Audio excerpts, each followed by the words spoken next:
welcome to the Saladcast on Saturday the 12th of January 2013. First cast of the year! First cast of the year! I'm your host, Dan Train. Joining me today, Zachary Burgess. Woo. And Robert Kemp. My calves hurt. He's got hurty calves. Is it calves or calves when you're talking about your muscles? Calves, I think. Why wouldn't it be calves? Because it's not muscles like, are specific. It's not like I've got baby cows attached to my legs. Is that the exact same word, like, for baby cows of, like, calf and calves, spelled the same both ways? Yeah. Is there any, like, relation between calves and calves? Or a calf and a calf? Don't know. Maybe. Yeah, cow legs. What about calves? Yeah, calves have 4 calves. All calves have 4 calves each. Unless they're called something else on a calf, like men. My calves. His men hurts really badly. It'd be more like baby. Yeah, or child. Babies. Those babies. They're really hurting. Oh, I've got such painful children.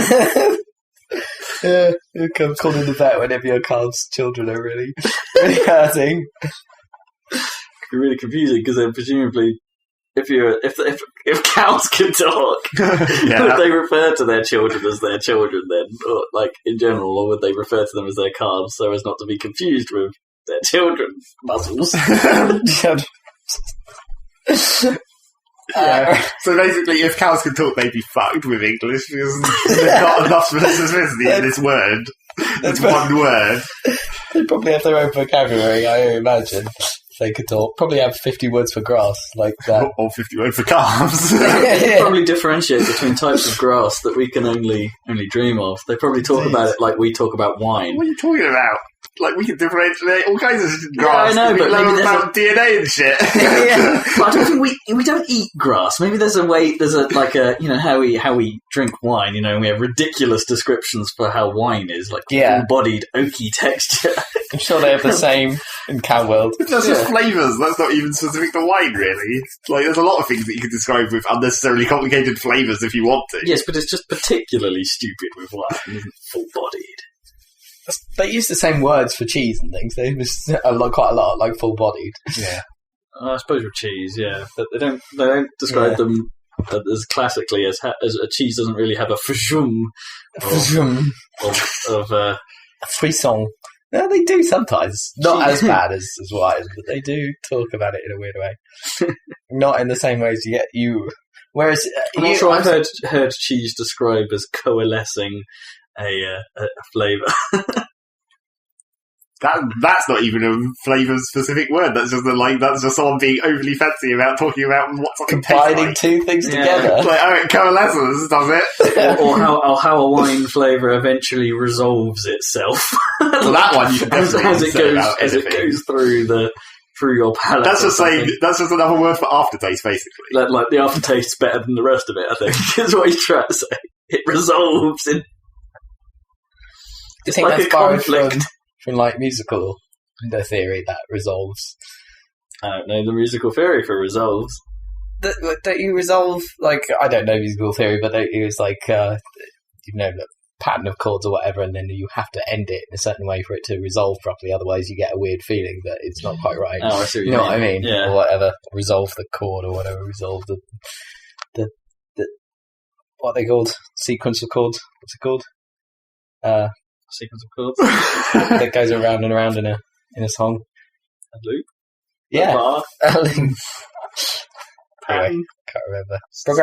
Progression, yeah, that's what I was more thinking. like it, yeah.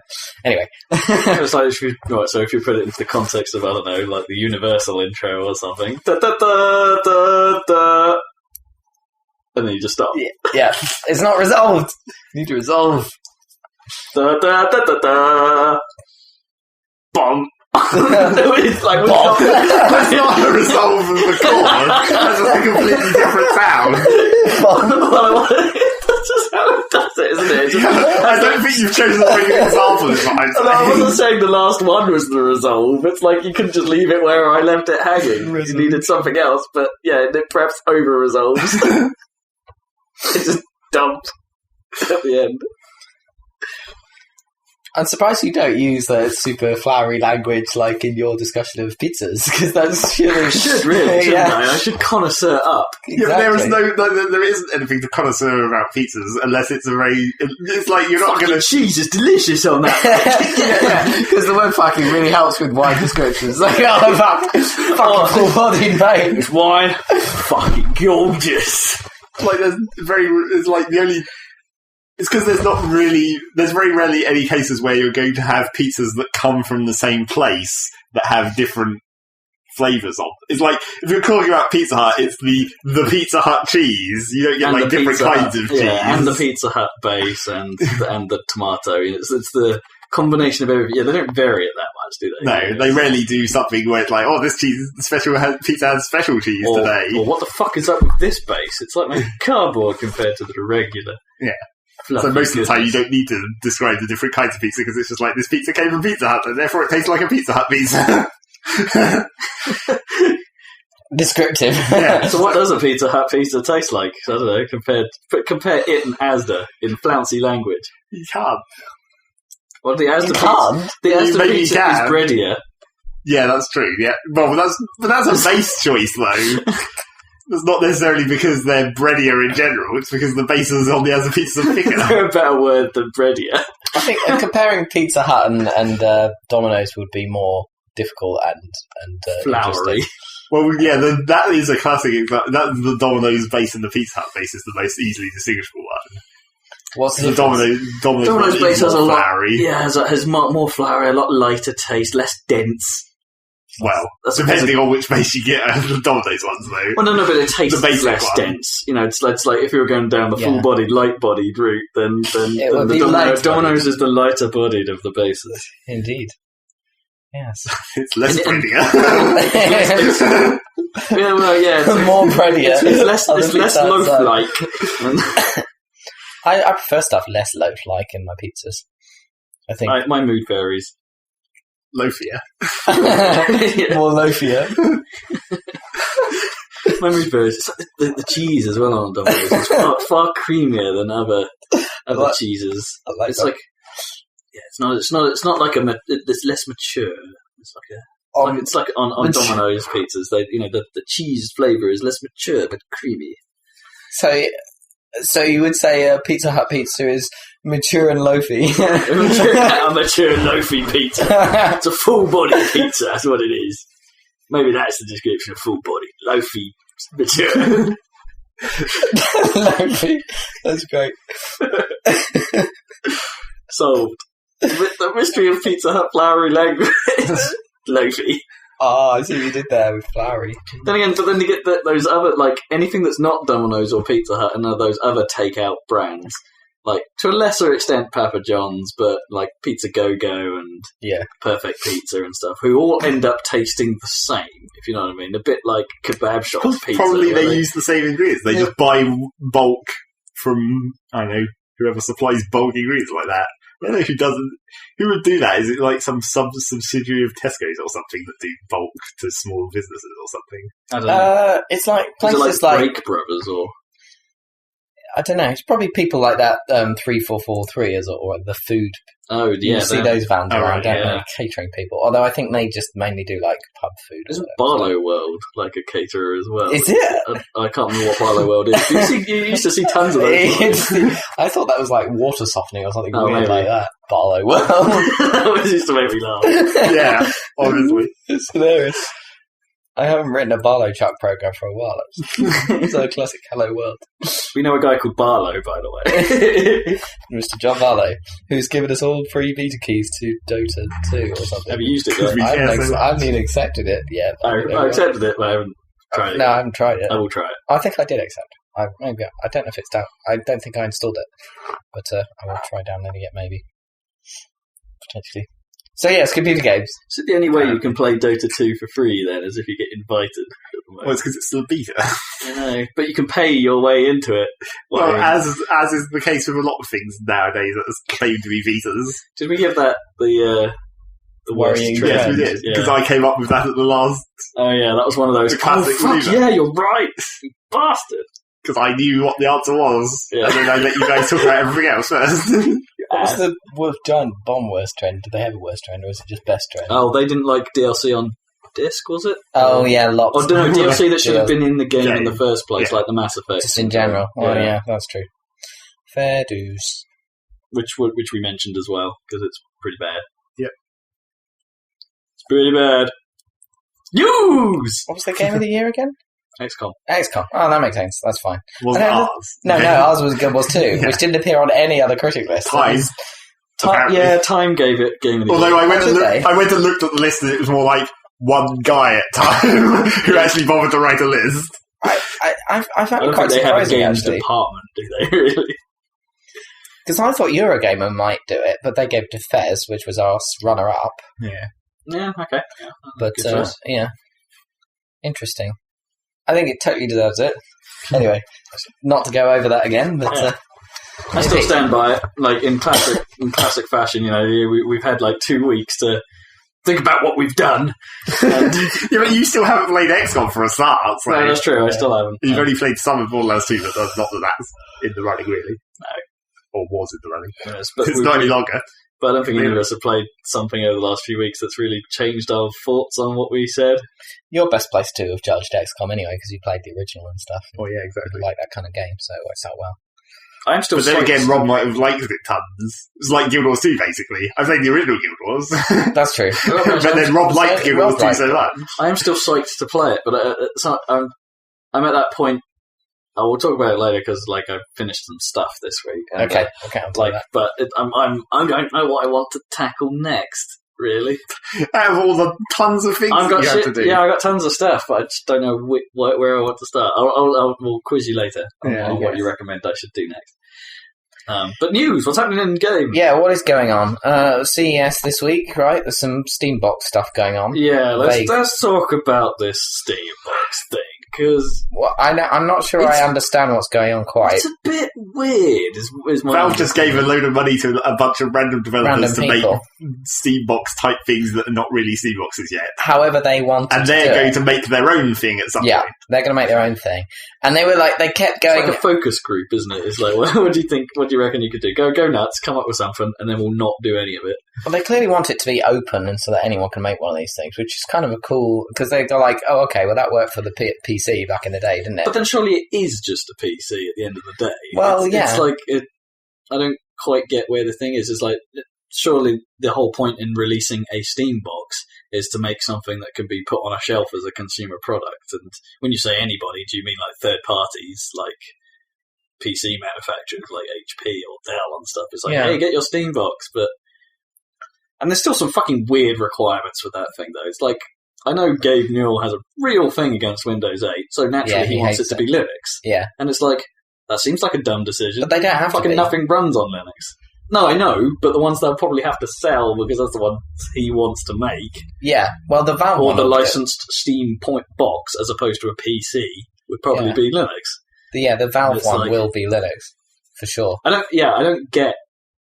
if Valve aren't selling this thing as a SteamBox as a set thing, I think they will. Then that makes the name SteamBox make sense. This is a set package. If anyone else starts making them, then it's a PC. Well, no one's called it a SteamBox technically yet, have they? That's just what journalists have been calling it because they think that's what Valve is going to do. Yeah, this is a SteamBox prototype. In a way, all it does is sound like they're getting into the hardware distribution market with a set standard, if you like.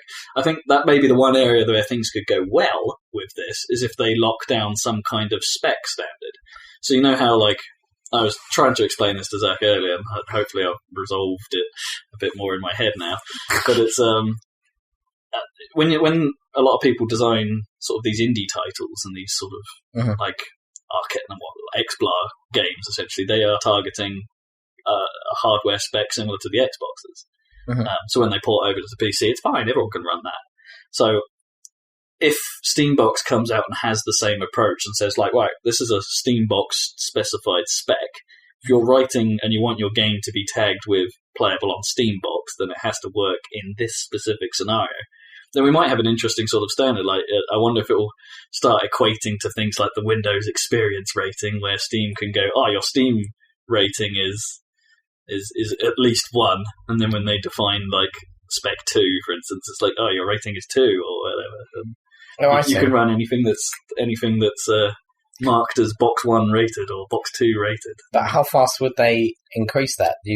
That depends on how often, I suppose, they release their own boxes. Well, they'd be in control. It wouldn't just they wouldn't start at 1. They'd start with a range. It would be like.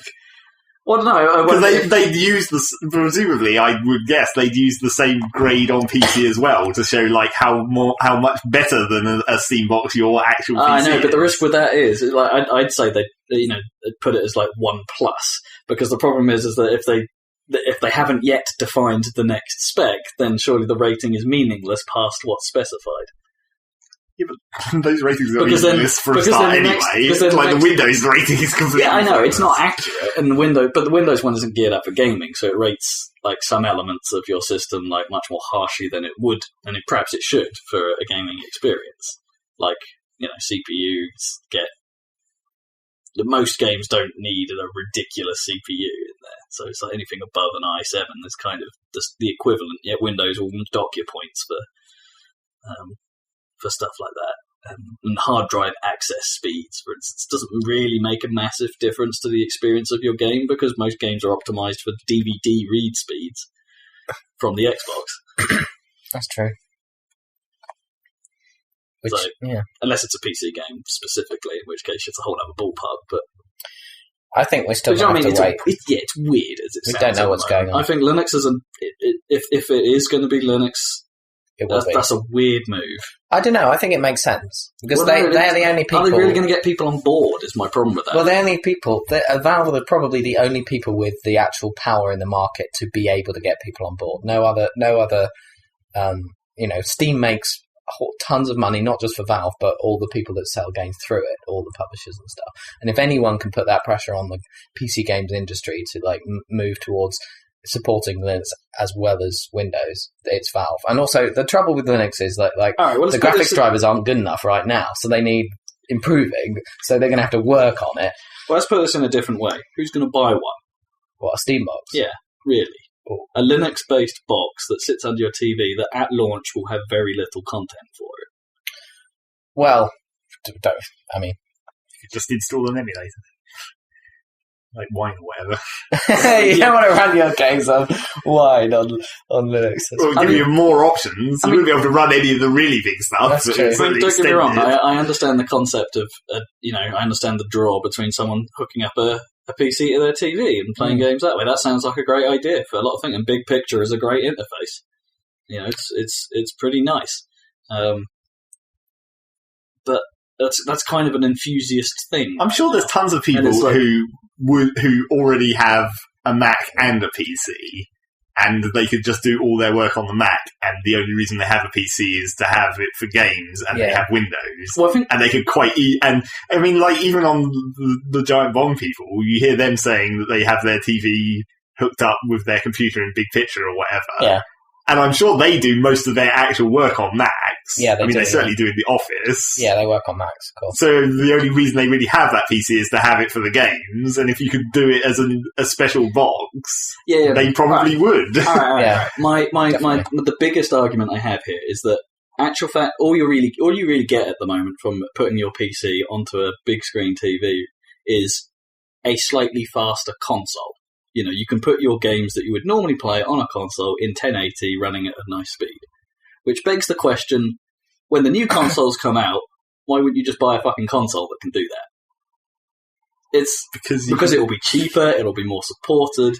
It's like... It might not be cheaper than one of these Steam boxes. It might be competitive. The games certainly won't be cheaper. Well, I don't know if games probably won't be, no, but the machines themselves are, and they've got a track record, they're what people go to as a known thing. The Xbox, for instance, the majority of PC games are an easy port to and from Xbox because they have similar architectures that built on DX. What you're asking with Linux is for someone to make games on another platform, which would raise the platform stakes to 4? Really? Your Windows/Xbox, PlayStation, your Wii U language, whatever the heck that is, don't really know a lot about it. and now Linux. You're adding another platform to the mix. Or they just make some kind of DirectX type thing on Linux. Well, that's what I think they're going to have to do. Yeah. They'll just have to do really good graphics libraries for Linux, with all the middleware that people... Don't get me wrong, Linux can do it, but everything done on Linux is OpenGL, which is no slouch, but it's just another tech that developers are going to use for. I think there's going to be significant reluctance from developers to want to do this. I suppose it's up to Valve to lead the way with that stuff if that's what they want people to do, and that's what they're trying to do, right? Because it's in beta now, open beta, right? You can run It feels like a hard sell. on can you run there's various source games you can now run on Linux, right? Yeah, I think so. Yeah, I don't know. It just feels like a hard sell, if you know what I mean. Mm-hmm. At the end, because if it was anything else, then personally, it's like I don't particularly get it, because if I wanted to play PC games, I have a PC for that. It's like, and it runs an OS that I can do everything on. Mm-hmm. If I want to, Windows to me is still the only OS that I could do everything that I could possibly want to do on it. Like Mac, fine, can do games, can do music. I can do like graphics, and I can do music, and I can do Word. I can do worky stuff, and music. But I can't play games on it because it's shit for that. Linux has exactly the same problem. I can do the most geeky things I could imagine on Linux. Probably have a ball in that landscape better than I can any other one. But the rubbish game support, and in general rubbish software support, if you want to do anything with like pro kit, it's like it's a developer's paradise, but for everyone else it's terrible. I guess, I don't know. It's just the ecosystem isn't there, and maybe Valve are trying to make that, but it's a massive long shot, if you ask me. Well, I'm sure they probably have some idea of what they're doing. They don't usually make big mistakes. Well, they do make mistakes occasionally, Valve, but I mean, they've been quite canny about how they've grown from just a normal software developer that happened to make a really good game into this like giant of the industry in a way. You know what it feels like? Valve pulling an Ouya, but with a name behind it. Because Ouya is kind of the same thing. It's going to be that's different in terms of like Ouya's like crowdfunded and weirdly like that's what I mean. That's not the same as Valve. Yeah, but it's the same concept. They're trying to put a small console onto your telly.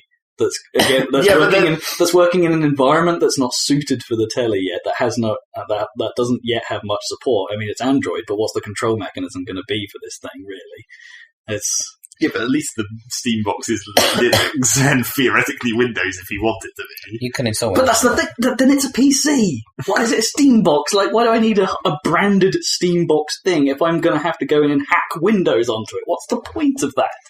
I don't think they expect the average person who buys a SteamBox wants to hack Windows onto it. It's a useless argument. You can, and I appreciate them for not locking it down, but it's a useless argument as a selling point. It's not, though. I'm sure there's people who have way too much money who'd even like buy it as a. All these people buying like Raspberry Pis for no reason. Yeah, they're cool. They're only $50, but what are they actually doing with them? Nothing. Like I think people have got two of them. Like but that stuff's not going to change the market. These Raspberry Pi enthusiasts. Raspberry Pi is a success, but it's not changing the world. It's still only the first step. It's just like all of these new stupid things are the first version of something which theoretically could do something better in the future. So I read an interview with Newell, Gaben, and some of the things he was saying were he's hinting that they're interested in the technology for wirelessly broadcasting the monitor signal, the video signal. So it's like, it's not, we want a box in everyone's living room attached to their TV. It's like, it doesn't matter where it is because you'll have a dumb heads. Like, you can go to it at your desk, you can go to it at your TV. Okay. That kind of stuff is cool. To flip it around, I'm confused by their concept as, what the console itself would be. But some of the tech they are researching for this thing has legitimate interest. The other thing is the low latency controller stuff that they can. Well, they haven't talked about low latency motion, just general. Low latency stuff. Let's just get low latency, like in the controllers wirelessly, a bit better. then... They have talked a bit about, it's not motion control, but he was saying, the pinnacle of motion control for me was actually Wii Sports, and it wasn't even that great. Like, we don't think that it's, and he was saying that, the reason why it's not great, you get involved when you're moving your whole body, but actually in terms of information transfer, your highest bandwidth is through your fingers. And when you start moving your arms, it's like going back to like a 56k modem broadband. Guess, yeah. So, but he was saying, what can we do? And their thing seems to be like biometrics, so like heart rate and stuff like that. How can we use that you're not even aware of to like change the game? Not something you're directly in control of, but something... Vitality sensor. Yeah, exactly. He's literally doing the vitality sensor, I think. Stuff like that. So that'll be interesting to see how that stuff... Did you see the Microsoft thing with the like projecting or something? Thing? I don't know. Like, some of these ideas just seem to be like, well, people... The vitality. Nintendo tried that and gave up. Nintendo didn't try that though. No, they announced it and they were like, "No, that's not." And you know what? It takes something for Nintendo to give up on an idea. Yeah, I don't think that was really their decision so much. I have a feeling that was more of a false because that was the thing with the vitality sensor, wasn't it? They were like, we're only going to release this if we can get it to work on like 99% of people, and then they couldn't, so they didn't release it. Which I guess is fair enough, really. That's a good reason for not releasing it. Exactly. If it's not going to work with enough people. Well, we'll see what plans they have. So yes, I suppose there must have been something in it for Nintendo to even remotely consider it, but... but that's where Nintendo, that's the opposite for Nintendo. Any stupid peripheral they'll release, providing they can make one game for it and then fuck off. Yeah, but maybe that's another part of the reason why I didn't release it. I really don't see that working to anyone's advantage, like heart rate measuring stuff, because surely that's gonna. That's just an example. I'm not sure. It's like any fitness game. Sure. That goes in there. Okay, yeah. That very specific. And any horror game, then put that in there. There you go. It'd be more that sort of thing, I imagine. In the horror stance, if you're not being freaked out by the game and your heart rate is low, what the fuck is the game doing, in fairness? It's like, surely that can only really be used as a testing metric, not necessarily what can the game possibly do if it's pulled like this moment out and you're sitting there going, meh. Well, it has to be dynamic, probably. It's like the director or something. Yeah, but how bad could it really get? What is a horror game going to do? Because isn't that kind of the point of a horror game, and that it has to be a perfectly balanced like ballet of events in order for the horror to actually work. If it's having to sort of fudge it somehow based on you, then I think that's going to be an even worse thing. They already tried that before with that dumb Silent Hill game where it's like, do a psychological test at the start and then it customizes the game to your... But apart from that one was kind of bad, but it was like they're testing the theory. I don't know. The only idea that comes to mind where maybe it's applicable is like if it senses that you're tense and causes some kind of insanity effect, like an internal darkness. Yeah. That's the only scenario in a gaming context, I think, where it may make some sense. It's like, shit, I've got to calm myself down. But who wants to calm themselves down as part of playing a game? Part of why I play games is to get excited and worked up and to have the experience. I don't know. It sounds dumb to me. Really dumb. I think one of the main things about Valve, though, that I kind of trust them on is that when they like test things, like when it means their games take forever to actually make, but they always iterate over and over again. And when they have an idea, they try it, and then they keep tweaking it and try it again over and over again. The weird thing is that they're being kind of open with it this time. Yeah, which is not Valve, which suggests that these things are ideas they've been going over and over, and they still sound dumb. Yeah, because they'd only talk about stuff that wasn't working. Yeah, it's unlike them to do that. Anyway. Yeah, it's true. It is a bit out of character. Anyway, we shall see what's going on. It's the string theory.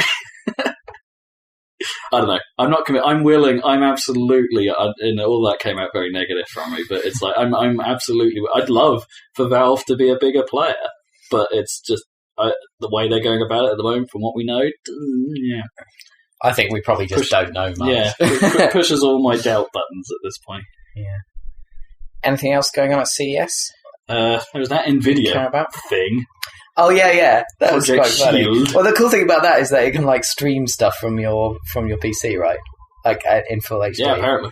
So you can like play any game, presumably off Steam Big Picture, probably. Maybe. And, within your house, they've done a Wii U for your hands. Yeah, but it's kind of a dumb-looking thing because the thumbsticks have to be like recessed because it's a clamshell. So it's like a bit weird. I mean, it'd be cooler if they like popped up. That's what it should do because you need it. You know, I mean, the DualShock. I don't think the stick placement on the DualShock is as good as the 360. And sort of weird off. I've always been slightly confused. It's like, how does that? Why does that work? But it does. Yeah, it totally does. It's sort of weird off-center. Well, it's because your primary, like your left thumb, is the one doing movements. That's like the primary, so that needs to be in the more natural position. But then the right-hand one is in the less natural position because then the buttons are in the natural position, and often the buttons are kind of important. I guess, but I play a lot of FPS on console, and then surely the stick is the most important part of that equation. But maybe they should put both the sticks up top and see how that feels. Yeah, maybe. I don't know. I don't like doing that. They did. Nintendo did that, though, didn't they? Did they? Where they have or was it Sony? One of them has where the sticks are above the buttons, doesn't it? That might be the Wii U controller. Yeah, is that the Wii U controller? I think it is. I think the right stick on the Wii U is quite high. Yeah, it's like above where the buttons are. Oh, what on the thing with the screen? On the pad. Oh, I've not tried that. That's interesting. That's unlike Nintendo. They usually have the buttons right absolutely properly. Well, they kind of agreed with Microsoft, didn't they? When the GameCube design came. That's true. Although that little yellow stick was a bit far down. Stick. Okay, no. That was just four buttons in basically. Yeah, that was in fairness, at that point, Nintendo made a bit of a mistake, I guess, there, because they underestimated the importance of the second stick, and it was only included as a replacement for what were the camera buttons on the N64 pad. C buttons. Yeah. And so didn't really make it a proper stick. Yeah, it didn't quite work. Plus the feet. To be honest, the GameCube sticks weren't... Well, the main one was fine. They were okay, but they weren't great. Like, there's something about the texture on the... that weird ringed thing. It was supposedly for grip or something, but it wasn't any better than having the dimple like on the Xbox pad. And the PlayStation ones have always sucked because of their weird mushroom head. And I'm still not sure about I think it was a stupid pattern or something, or somebody thought of it and they patented it, but having the diamond, the star shape around so that your stick would, it's not round, right? It makes it better for fighting games. Yeah, for fighting games, yeah. But average. Yeah, for general FPS control, it's a bit of a pain. Yeah. Yeah. But you didn't have such the fine-grained control on the C-stick that you do on the Xbox pad. So anyway, NVIDIA but in a weird way, it's like if that's what they want to try and do, and say okay, we want to make a Wii U-like accessory for it. Actually, that form factor is probably quite good because it's not really a portable machine, is it? It's something to have around the house. And it's in that form factor, it's going to be probably the most comfortable form factor you can have for comfortable. Well, if you want to talk about things that seem pointless, that's got to be more and more pointless. Yeah. It's like with the Wii U, it has a point because it's now you can turn off the TV and play the Wii U. Yeah. Whereas if it's linked to your PC, it's I can just go to my PC. Yeah. Well, it's not like you can use the PC to do other stuff at the same time. That's true. No, you're absolutely right. And maybe they've tackled a market that exists even less than SteamBox. Would be if you had your PC attached to a TV, but someone was using the TV, so you needed to get out whatever the fuck this thing is called. I guess it's conveniently compatible with the SteamBox theory then. Well, yeah, maybe this is some precursor to them working with Valve or trying to show Valve. It's me too. I think the main idea with this thing is to play games independently on it using its chip. It's fast. Mobile graphics chip. It's Tegra pad. It's their latest Tegra stuff. But the problem was, as Eurogamer pointed out, they've kind of shot themselves in the foot already because you can see those chips are just going to get better and better every year, and the thing's going to be obsolete within a year. There'll be a new one with a better chip in, and that will keep happening because they're making the chips for mobile phones, right? I guess or whatever. Tigras get used in some mobiles, but mostly tablet type things. So these things are definitely going to improve very faster than. And if you invest in one of these things, it's not like getting a Vita; it's going to be obsolete. Yeah, in that sense.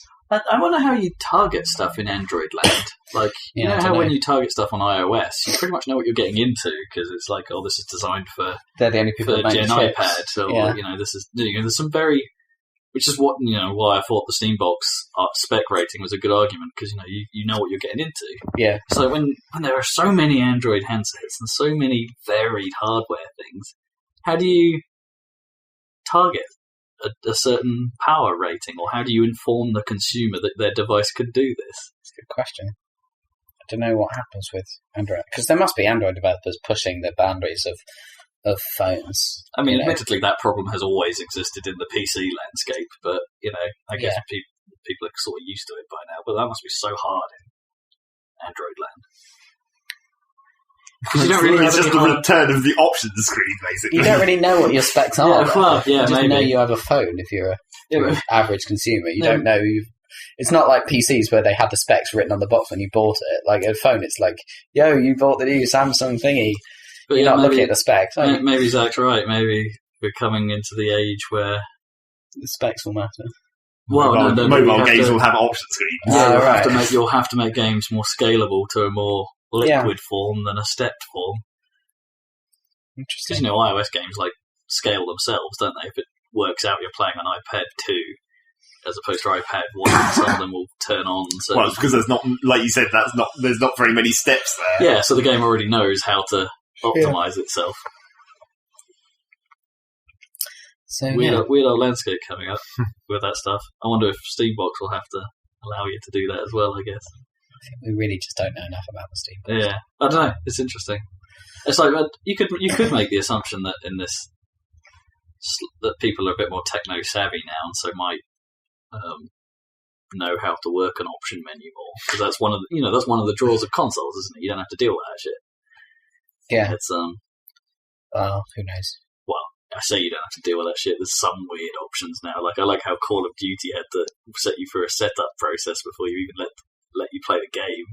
Like it lets you sort of, it does the classic thing like screen adjustments. It's like, can you see all these 4 arrows and all that stuff, and it runs you through that before you start the game up. That's cool. Rather than it being an option. Or how would you like your sound?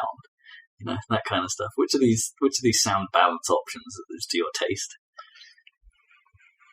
Tasty. Yeah.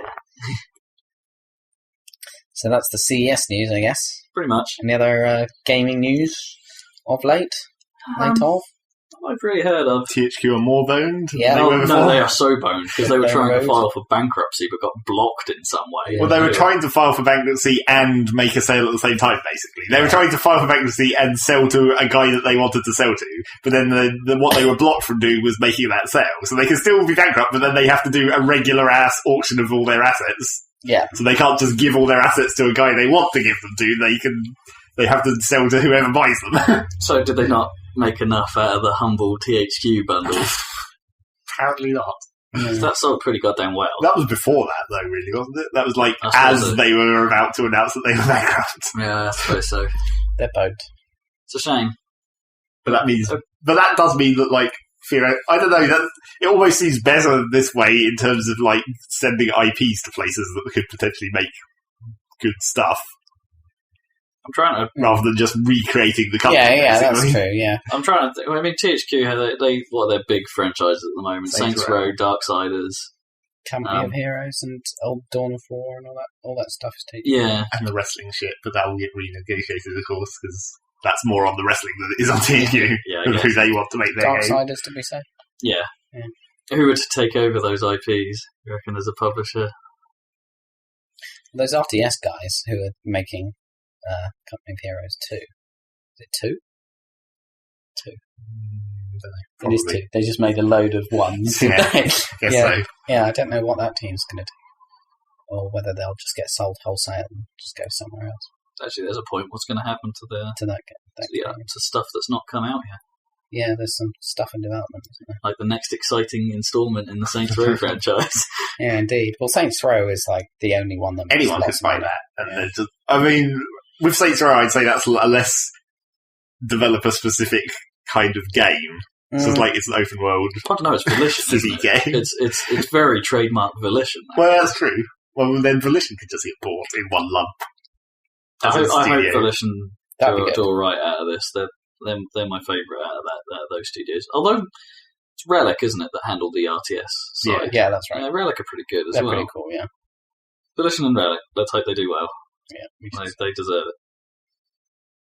But yeah, sad times.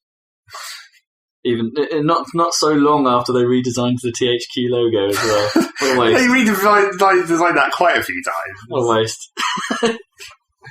Maybe that's where all the money was spent. It's like we needed to make this queue slightly bendier. Slightly more circular in nature. Oh, it's going to cost you. Oh, how perfect a circle do you want? How circular a queue.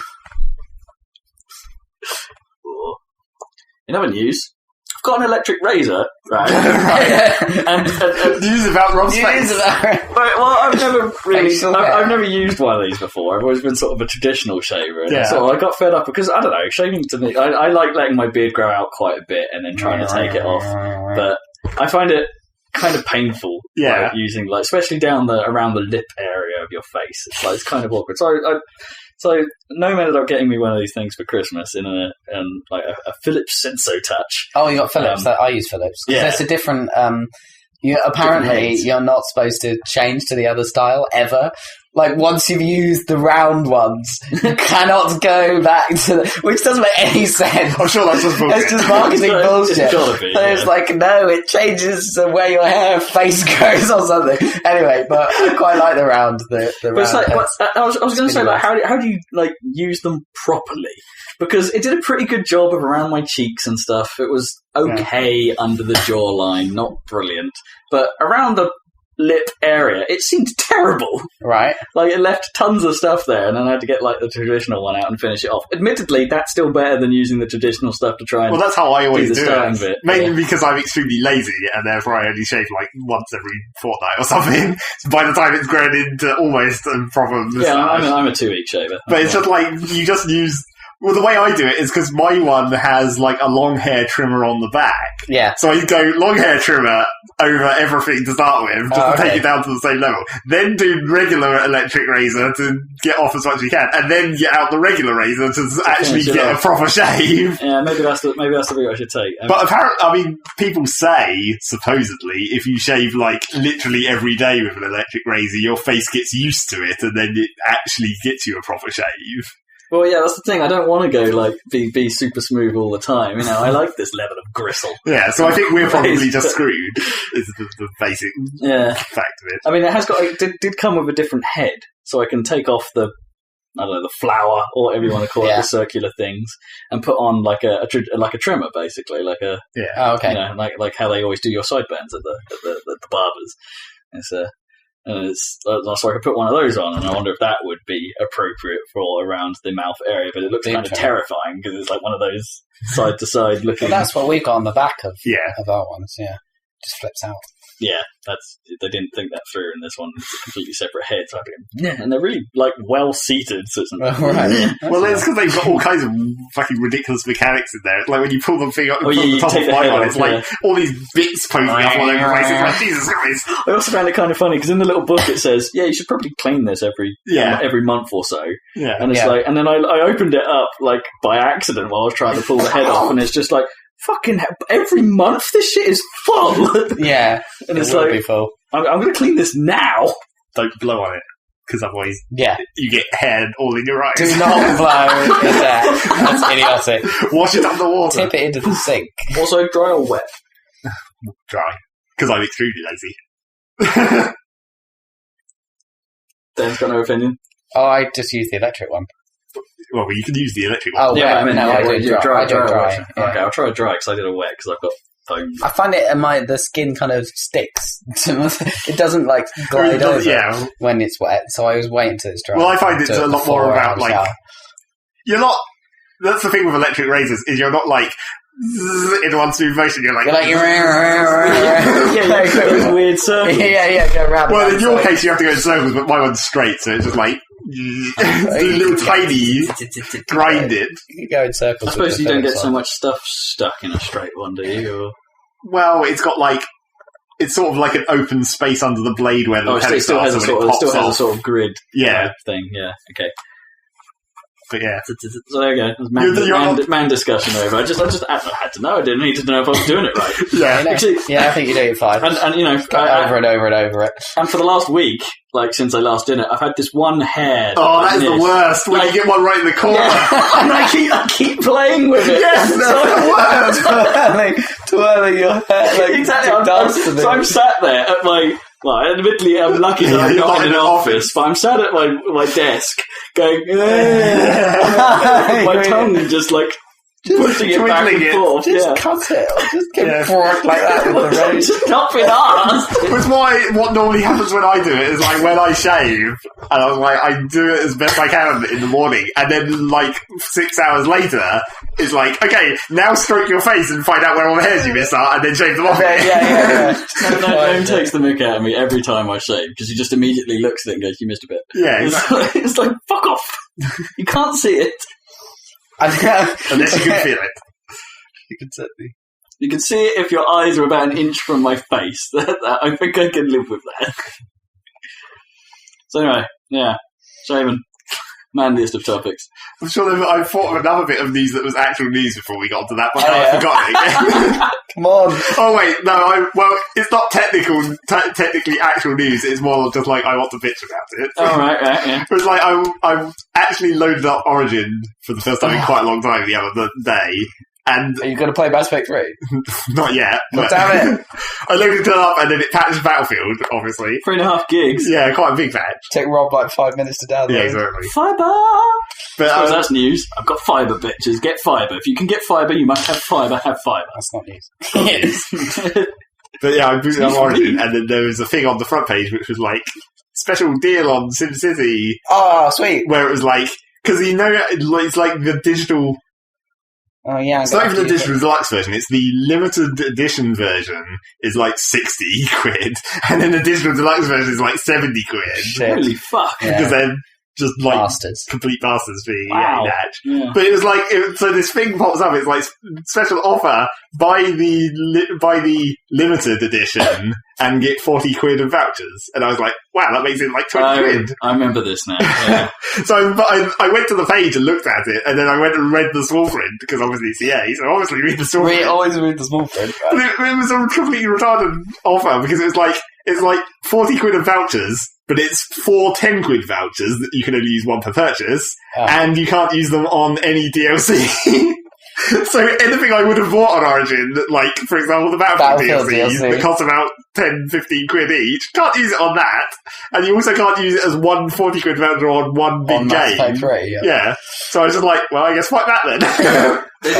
They did have one deal that seemed relatively interesting on Origin the other day. It's not a great deal per se, but it wasn't too bad. It was like if you bought 2 pieces of DLC for Battlefield, they'll upgrade you to a premium.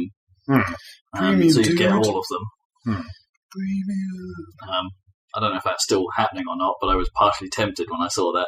Yeah. It's like, It's like, if only I'd been able to use those vouchers, I would have probably bought Battlefield's premium stuff. It's a bastard, though, isn't it? Yeah. God damn it, SimCity. That's a shitty not deal, isn't it? Yeah.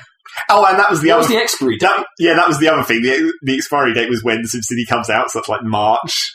Oh, fuck. Oh, no. So you'd have to buy something that you could spend 40 quid's worth of vouchers on Origin by March. You'd have to do it one per purchase, right? Yeah. So you have to buy 4 things. For actual games as well, because you can't use them on DLC. Yeah, fuck you, yeah. The worst deal ever. Scumbags. It's really awful. So yeah, I didn't get that. When are they going to learn that they make more money by being nice? Yeah. I just hope that there will be some kind of copy of SimCity that I can get that doesn't fucking cost 60 quid. You're probably going to be waiting. Well, maybe there'll be a retail disc copy you can pre-order somewhere. Yeah, exactly. Amazon. Yeah, Amazon maybe. Do you hear Play.com has shut down their retail business? They had a retail business? What do you mean? Like, when you say retail, you don't mean like brick and mortar? No, I just mean in general. Like, you can't buy DVDs off them anymore. Oh, shit. Yeah. It's because the whole company was entirely predicated on the Jersey tax loophole, and that got closed. Oh. But don't they... when they sort of bought out by another company recently? Yeah, the Japanese company or something, but they've shut it down. Beginning with R. Yeah, Rakuten Group or something. So the whole thing's gone. Well, they've got... I have orders outstanding. For what? I can't say. Oh. They've got... Gasp. Lucrative. So you've got orders for tax loopholes. They are gifts for people. They apparently, I didn't know this, but they've got some kind of marketplace business, I don't know. Play trade. Yeah. So that's going to be them. That's all they're going to do. Oh, okay. Well, that's fine. I think mine's a play trade order. Oh, you're probably right. Yeah. Okay. So... Yeah. That's all right then. So they're essentially just going to be like an eBay for stores. Yeah. There's probably a market for that in a way. Yeah, it could work. Yeah, a little bit. Well, Amazon resellers. Although, in fairness... Because they're based in Cambridge, though. Yeah, although in fairness, whenever I've gone on Amazon and it says this isn't sold by Amazon, most of the time I'm like, yeah, can I find one that Amazon sells? Actually sells, yeah. Well, I have the Prime thing for some reason. So do you still have that? Well, it's a recurring payment thing, and I don't even know if something goes out. But it is quite good because it's like my Eve account. you do get stuff, the next day for free. So that it is quite good. But it has to be Prime eligible, which almost all Amazon stuff is. Yeah. But then some stuff, it's like... I don't think I'd buy enough stuff. No, it's probably not worth it. But it still, it means I would buy stuff that I otherwise probably would just not buy at all. If Amazon started doing food shopping or something, get it on Prime. Yeah, it's kind of cool. I don't think they're either. Although they might individually send each bit through the post or something. It's like, here, have your lamb. Yeah. I still haven't paid I haven't renewed my Xbox Live subscription at all. So I'm currently lapsed. You know what, for entirely. You that's probably okay, because it's not like you partake in the multiplayer scene much anymore. I'll get it back when the new box comes out. Oh, there's some more news. In fact, there's another thing that pissed me off so I can bitch about it. What's that? They're shutting down MSN. Oh yeah, 14th of March. Boo! Yeah. Oh, what the MSN Messenger? Oh, okay. So what is Windows Live? Did you not know that? I mean, they announced that a while back. Well, I didn't know that they. I mean, I knew that they bought Skype, and I knew that there was Skype with Messenger compatibility, but I didn't realise that they were just going to shut it down. They had announced it earlier than now. They announced it before Christmas or something, but they only just gave it the deadline. Yeah. But they're shutting down the it makes some sense in a way, but the problem is that Skype pees me off a little bit. Skype is a shitty program. It's still, even now. You know what? It's okay, but I want to be able to group people easier than it does. So I can categorize them, because when I tend to only have certain contacts open on the main pane for a while, and the ad pop-ups are so irritating on that program. Like, if you tried calling an outside line, no, I don't fucking want to. I have a phone. It's like, can you use the Skype IM? Can you plug that into Pigeon or something? Has it got? Well, that's what I was thinking. I was like, I just need to use a multi-client. Yeah, I need to wait for one of those other multi-clients to update, because I already run MIRC separately, and Pigeon and stuff does IRC as well. So if I can combine the IRC and Messenger into one, that might be an option. I noticed presumably I'll have to wait until after they've done the switchover to when suddenly there's an impulse for people to want to use Skype. Yeah. I noticed a weird feature on Skype for my phone the other day, because I had it turned on briefly. I can't remember why. I think it had an update or something that said it changed something fairly major. So I went in and had a look, see what it was like. Came out, and then I received a text message after I'd come out, but Skype was still signed in on my phone at the time. Right. I was signed in on Skype on my PC simultaneously. Yeah. Skype picked up the SMS on your phone and sent the SMS through Skype, and I saw it on my PC.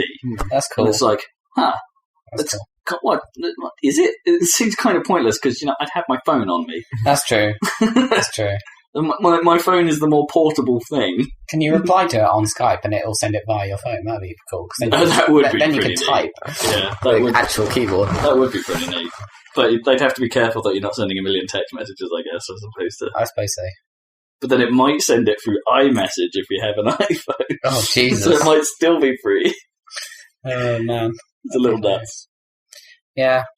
It might be. I should get you guys and everyone that was on MSN over to Skype, because it might actually be. I mean, it's a shitty IM client, but I mean, I do have a webcam, so it might actually use it. Let's all go back to Google Talk. Well, Google Talk. We used that like once. Well, Google Talk. The thing about, I mean, Google Talk is very popular actually as a chat. It's the only reliable one now because MSN is shutting down, and Facebook is completely unreliable. AIM is still retarded, as it always has been. So it's colloquially known as GChat. Did you know this? Like, no. Yeah, people call it that. I known of it as Google Chat, I think, more than I knew it as Google Talk now, or whatever it's called. But well, technically it's called Google Talk, but the beta, the client they came out with when they first launched hasn't been changed, and it's like this piece of shit client thing. It is ancient at this point. I don't understand, because loads of people use it because it's a Jabber protocol, basically, isn't it? It's the open source IM protocol, and it's like hooked into Gmail and Google Plus, isn't it? Yeah.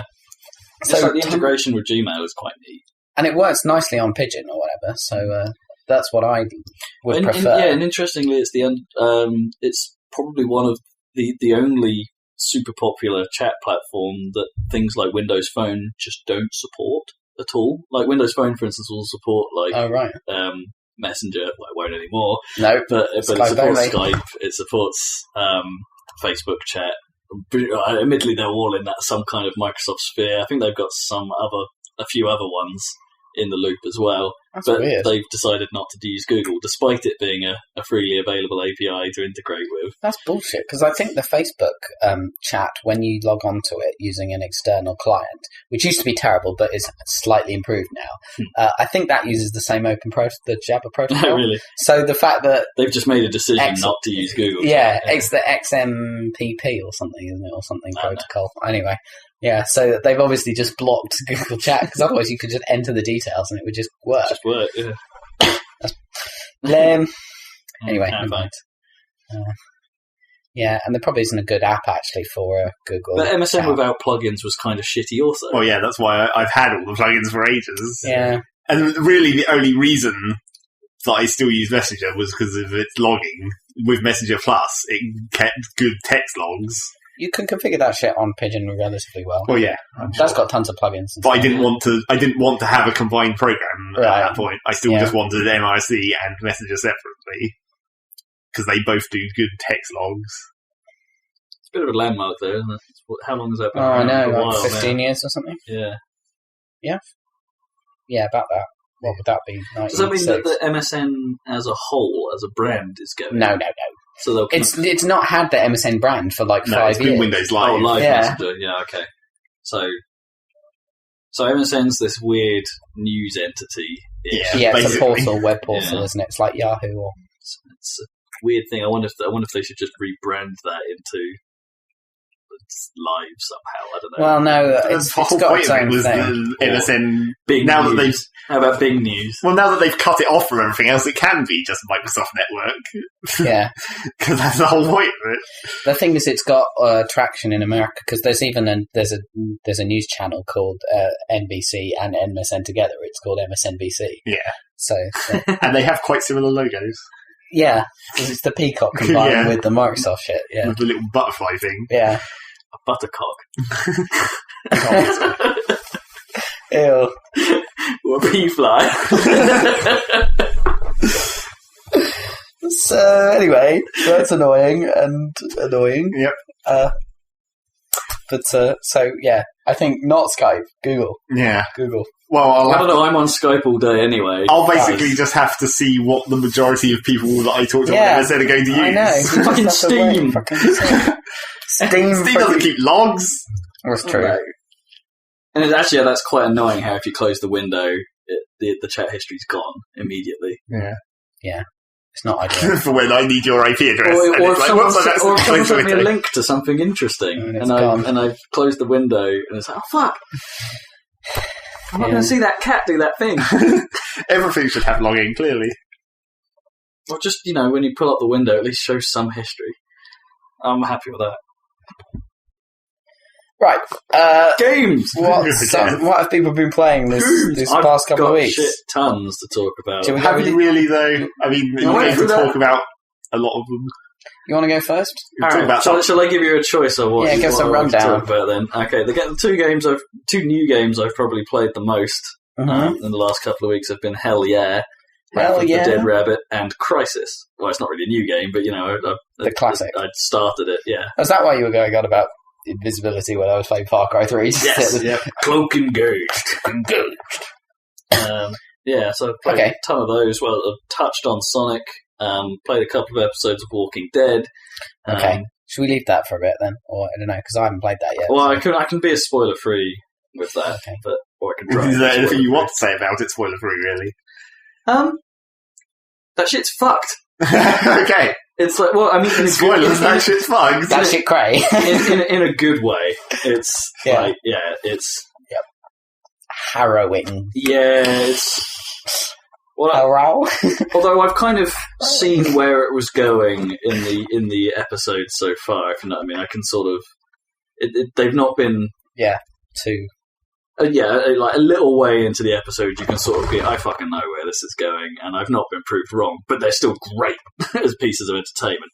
The only thing I will say is that I kind of wish it was a little less telltale-y, right? If you know what I mean, it suffers a little bit from they're not the most technically adept of studios, if you know what I mean, and it's sometimes the art style, that the fact that they went for the comic look is a stroke of genius because it sort of mitigates some of the telltaliness, but sometimes the animations are just that little bit off, or they look, you know how Doc Brown looked in Back to the Future, those screenshots and stuff. Some of the characters pull similar expressions to that. Some of the animations are a little bit sort of jaunty, and sometimes it just takes you out of the frame a little bit, and it's but really and some of the puzzles are a bit fucking awkward, like there's one solution to them or something in some cases, and it's just like in classic adventure style, it's like, well, how the fuck do I work this out? And like we spent ages in them, like towards the end of episode 2 there's this puzzly bit, and it just took us fucking ages to work out how to make the story progress. Yeah, Gnome's playing with, so yeah. Oh, that's cool. At the minute I'm driving, but she'd like May expressed a desire to perhaps drive next time, and it's like, well, I'm okay with that because most of it is sitting and watching people talk. Apart from when it isn't action scene. Well, yeah, and sometimes they catch you by surprise. Yeah, it's kind of well done how it looks. There'll be bits where it pops up a conversation box, and you're in the process of thinking about what option to pick, and shit will just happen right there. And it's like, wait, what? Fuck! And like the moments where Gnome in the chair has been going, oh my god! Like, as this stuff has happened. Awesome. It's pretty good when it does that. But it has caught me out sometimes with the timer thing. Sometimes the timer isn't completely obvious either. Like some scenes, they won't give you like, this is the bar until something happens. Something will occasionally just happen if you're too slow about making a choice. And that's cool.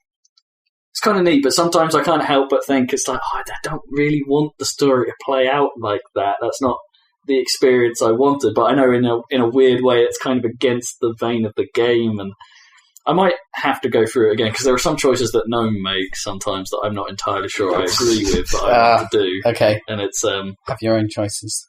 Yeah, maybe it is a personal thing, I think, but it's interesting in a way because it means the story's probably playing out in a way that I wouldn't normally do. And to that end, it's kind of, neat. I'm sort of getting an insight into someone else's perspective on how you'd play this sort of stuff. Cool. And we've had a mixed bag of whether we're following the stat traces it gives you at the end. Oh yeah, the general trend. Yeah, we're quite a mixed bag. Sometimes we're with the populace, sometimes we're really against it. Cool. Which is interesting. I don't know what that says about us as people. Right, shall we seriously play it. It's properly good. We'll talk about Crysis, because I'm kind of interested in that. I was thinking of reinstalling it myself. Yeah, so I went back to Crysis because in a previous Steam sale, not the Christmas one, I picked up the maximum pack, which had Crysis Warhead, and Crysis 2. And as usual, you're completely capable of just playing the new game. Gotta play the other ones first for the context. Well, yeah, because I kind of I did try and play Crysis before, but that was on my old rig, which wasn't really up to the job. Yeah. And I'm not sure I was playing it right when I first did it. How old is Crysis now? Like 5 years? 2007. 5 years. Yeah. Well, 5 and a bit, I guess. Jeez. But yeah, it's... How's it look? You know what? It still looks really pretty good. You know, it's not necessarily about the fidelity of the individual elements. It's how the game comes together as a whole that makes it look great. Mm-hmm. Like, there are some neat details, but actually a lot of it is not to do with the like just an effect or something like that. It's the volume of stuff that's going on. Right. Like, for the most part, I love the physics of how the foliage works. Mm-hmm. I think that adds so much to that game. It's unbelievable. It doesn't really make much difference in terms of gameplay, except perhaps when a tree falls over and starts obscuring your view, and you may need to think about how you tackle a scenario a bit differently. But it's just how even if you're walking really slowly and you're just brushing against a bush, like the bits of bush fold around you. Yeah, sort of, that's cool. And like how enemies then run through stuff and stuff's jiggling in a really believable way. Mm-hmm. That stuff is great. Mm. And it however, I would say the physics are only great until you put wheels on shit. Fucking driving physics are awful. Yeah. Really terrible. Blokes are made of concrete. You drive a fucking Jeep into them and your Jeep stops. Right. It's appalling. Okay, that's really bad. And they're twitchy, and if you're driving a downhill, expect your Jeep to spin just on its own. For no reason. Yeah, for no reason. It's like the vehicles in that game are fucking awkward. With the possible exception of the tank, which has really cool momentum and weight sway and that kind of stuff. Like when you fire the gun, the whole thing sort of jumps back a bit on its treads. It's like the tanks are pretty cool. Mm-hmm. But you only ever really drive one of those once in the entire game. There's one tank section. And it's like, and I found that section really irritating. It's like, I went back after I played the tank section to think, this is supposed to be an epic set piece. It's supposed to be one of the high points of the game as you roll forward with your squad trying to take down these enemy tanks and take down these dudes in bushes that are carrying rocket launchers and stuff like that. It's supposed to be a really great moment. Except for my tank got fucked like halfway through it.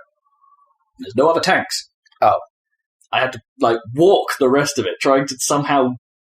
It felt like I was fudging that entire sequence, like trying to get past a ton of tanks without another tank for me to grab. And it's like, and I feel like, you know, even with the nano suit, I'm a bit outmatched by these things. Mm-hmm. So eventually I managed to find like a ridge I could sneak my way through and then hope I had enough cloak to charge far enough away. So then by the time it noticed me and started turning its gun around, I would be sort of enough out of range that he might miss on occasion. It's, that bit kind of ended up being a bit fucked for me. Just kind of screwed up. Yeah.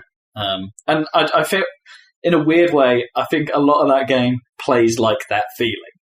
Like, you're never really sure if you're doing it in a good way or not. Like, it really stresses you to go stealth. Like, the game is trying to tell you to play stealth. And for the most part, it works really well. Like, you'll cloak up, you'll move from place to place, and you're feeling really quite tense because the enemy AI has insane vision.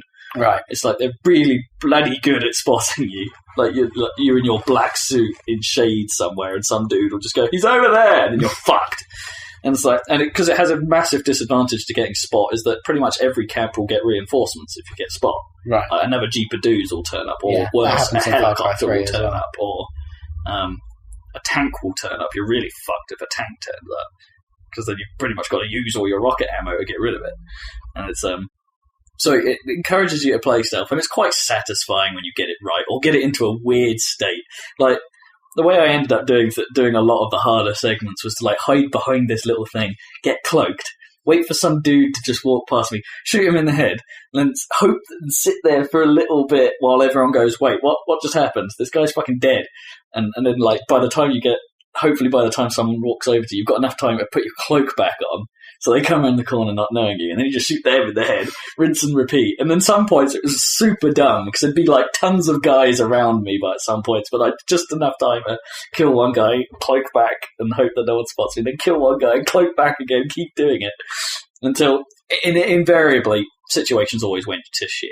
It's like, you'd get to like the last couple of guys, or there'd be some dude you just hadn't seen, and it would just go to shit, and it would turn into a massive firefight.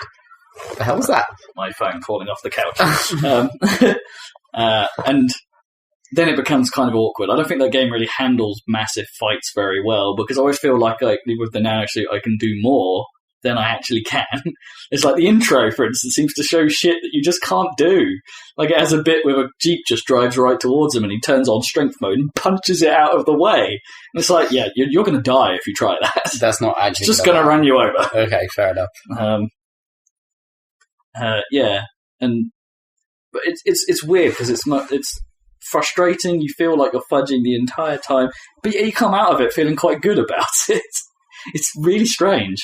I'm not sure it entirely deserved all the praise that it got, because as I say, I went back and tried to read a few reviews from the time to try and see, am I just seeing this wrong? Am I missing something? But they all shout about it in like glowing reviews generally, and I'm like, I'm not sure I understand.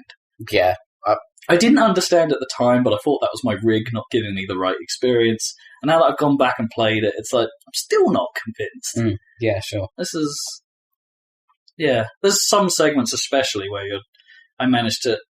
I don't know, there are some mechanics I think that are a bit fucked. Like, helicopters seem to be able to see you when you're cloaked, which is really irritating. If you're running through a canopy full of trees, there's no visual thing, and all of a sudden you've got machine gun bullets just raining on you through the trees, and you're just like, well, what the fuck is he doing? You're like, IR cameras, I guess? Would that work? Probably not. No. And it's... Yeah, so there are some cases where it just doesn't make a lot of sense, or an alarm will go up from somewhere and you have no idea who's seen you. A little alert meter will still be down the bottom, but the base will have been alerted somehow, so a tank turns up, and you're like, well, what the shit did I do that? There are some direction problems in that game where you're not sure quite what to do exactly. Like, it always gives you... Most of the time it's just go here, push this computer. But there are some moments where it's like, it gives you a slightly different objective, but then you're not quite sure how to achieve that. A case in point was that Zach saw me do a little bit, and this was partly my own stupidity, but it said a couple of tanks turn up at this base, and the objective changes to, you've got to destroy these tanks. And it's like, fine. But I've only got 3 rockets in my rocket launcher, and it takes at least 2 shots to take out a tank. No, it probably takes at least 3 in the rear armor, actually. 4 if you mess one up. And it's like, but your rocket launcher only holds 3 shots. So it's like, well, I take out the first one in 3 shots, and it's like, well, that's fine. How the fuck am I going to get rid of this other one? And as it turns out, there's this little room in the building which is just filled with rocket launcher ammo, but it's like, I had no idea that was there. And spent ages trying different things, like trying to throw grenades at this thing that seemed really ineffective. Has fuel tanks on the back of the tank that I managed to blow up. Oh, cool. And they looked pretty neat, but were completely ineffective at damaging the actual tank. Okay.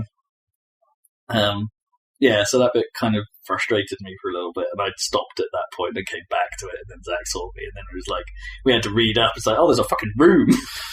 You said you looked around the place, but apparently you hadn't looked in this one specific place. One room in this building which is just filled with stuff.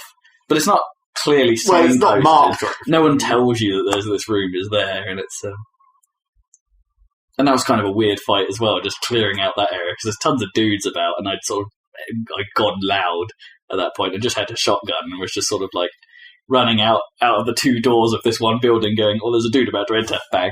Run to the other door, quick, there's probably another guy coming in, bang. Run back again, do it again, bang. It was it's kind of funny. I think the bit I like most about that game is kind of the sneaking of the KPA army. They're like, the way they sneak around and scope out places is really quite convincing and sometimes quite annoying, because it's like they'll hear you rustle something as you've cloaked and will start heading that way, and then they'll bump against you and it'll be like, I've spotted something. They're like, well, fuck. Better shoot this guy then. Cool. Yeah. Sounds quite frustrating, but quite cool. Managing your suit is quite irritating as well, because you have to do all the powers manually. Which apparently they fixed in Crysis 2. And I did spot an option that suggested maybe some of it is automatic if you turn it on, but I didn't try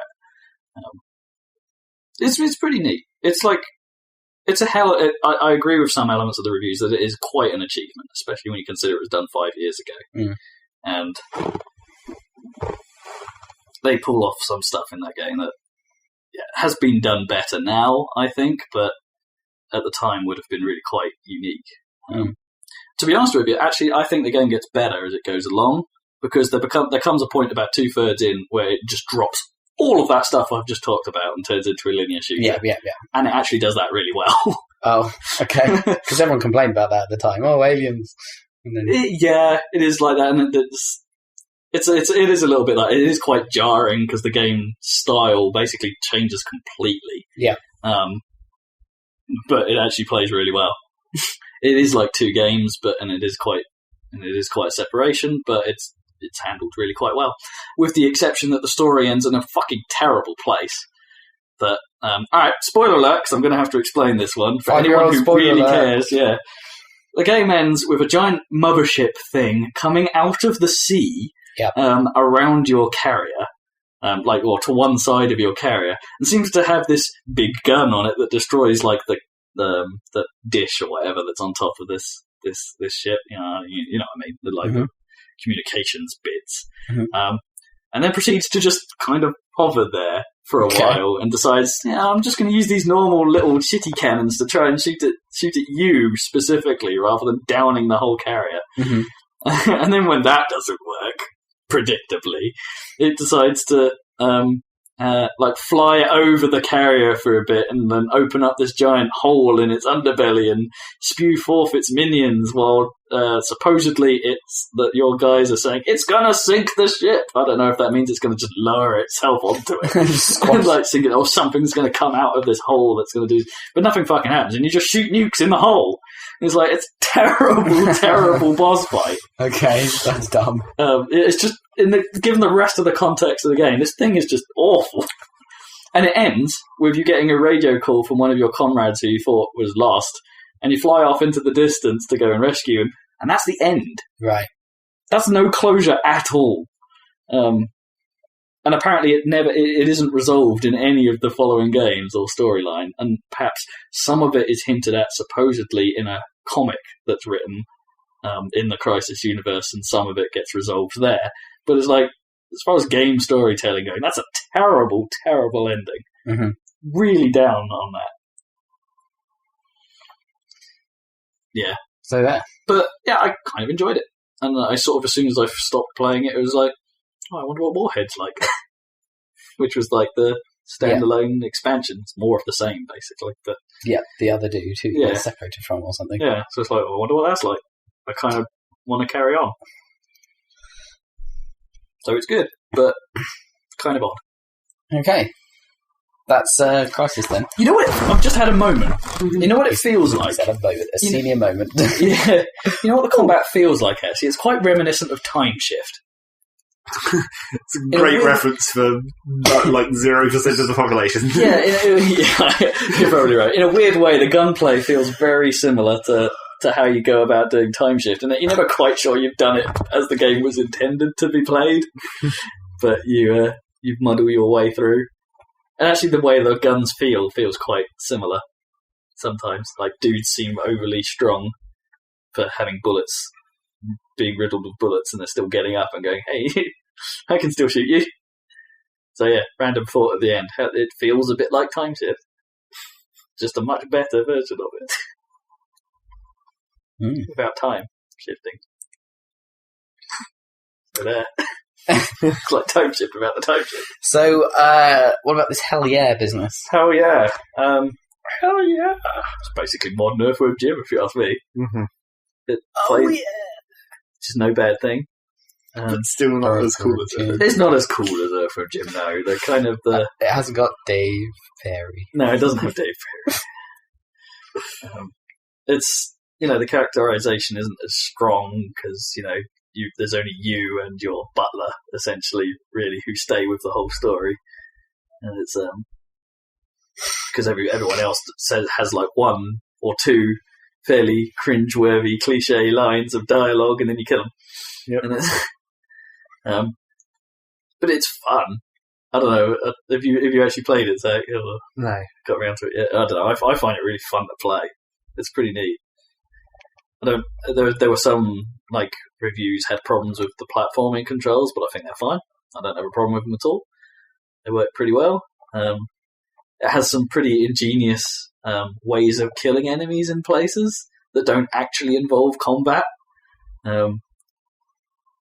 Like, to give you one example, it comes up. Some of these come up several times, but sometimes it's you have to get up really high and fall to the ground. Like, find a place where you can do a straight fall from quite a way, so it causes a bit of a rumble that then causes something to topple, and then the enemy dies because of it. But the game never tells you outright that you need to do this.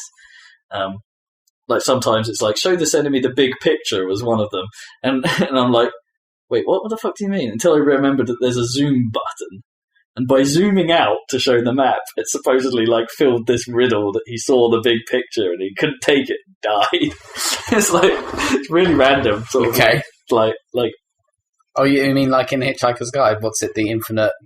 What's that thing called? Where it shows you the entire universe. Yeah. And it drives you insane. I can't remember what it's called. Yeah, I know the reference to it now. Is it infinite something, as you said? But in total perspective vortex or something, isn't it? That's right. It's just, you see the entire universe in perfect clarity, and there's a little sign pointing that says, you are here. Yeah. That's cool. Yeah. But did Zaphod Beeblebrox manage to survive it because he wasn't in the actual universe? He was in like a bubble universe that was entirely about him. So he was like, yes, I'm that. Anyway. Seeing the universe lived.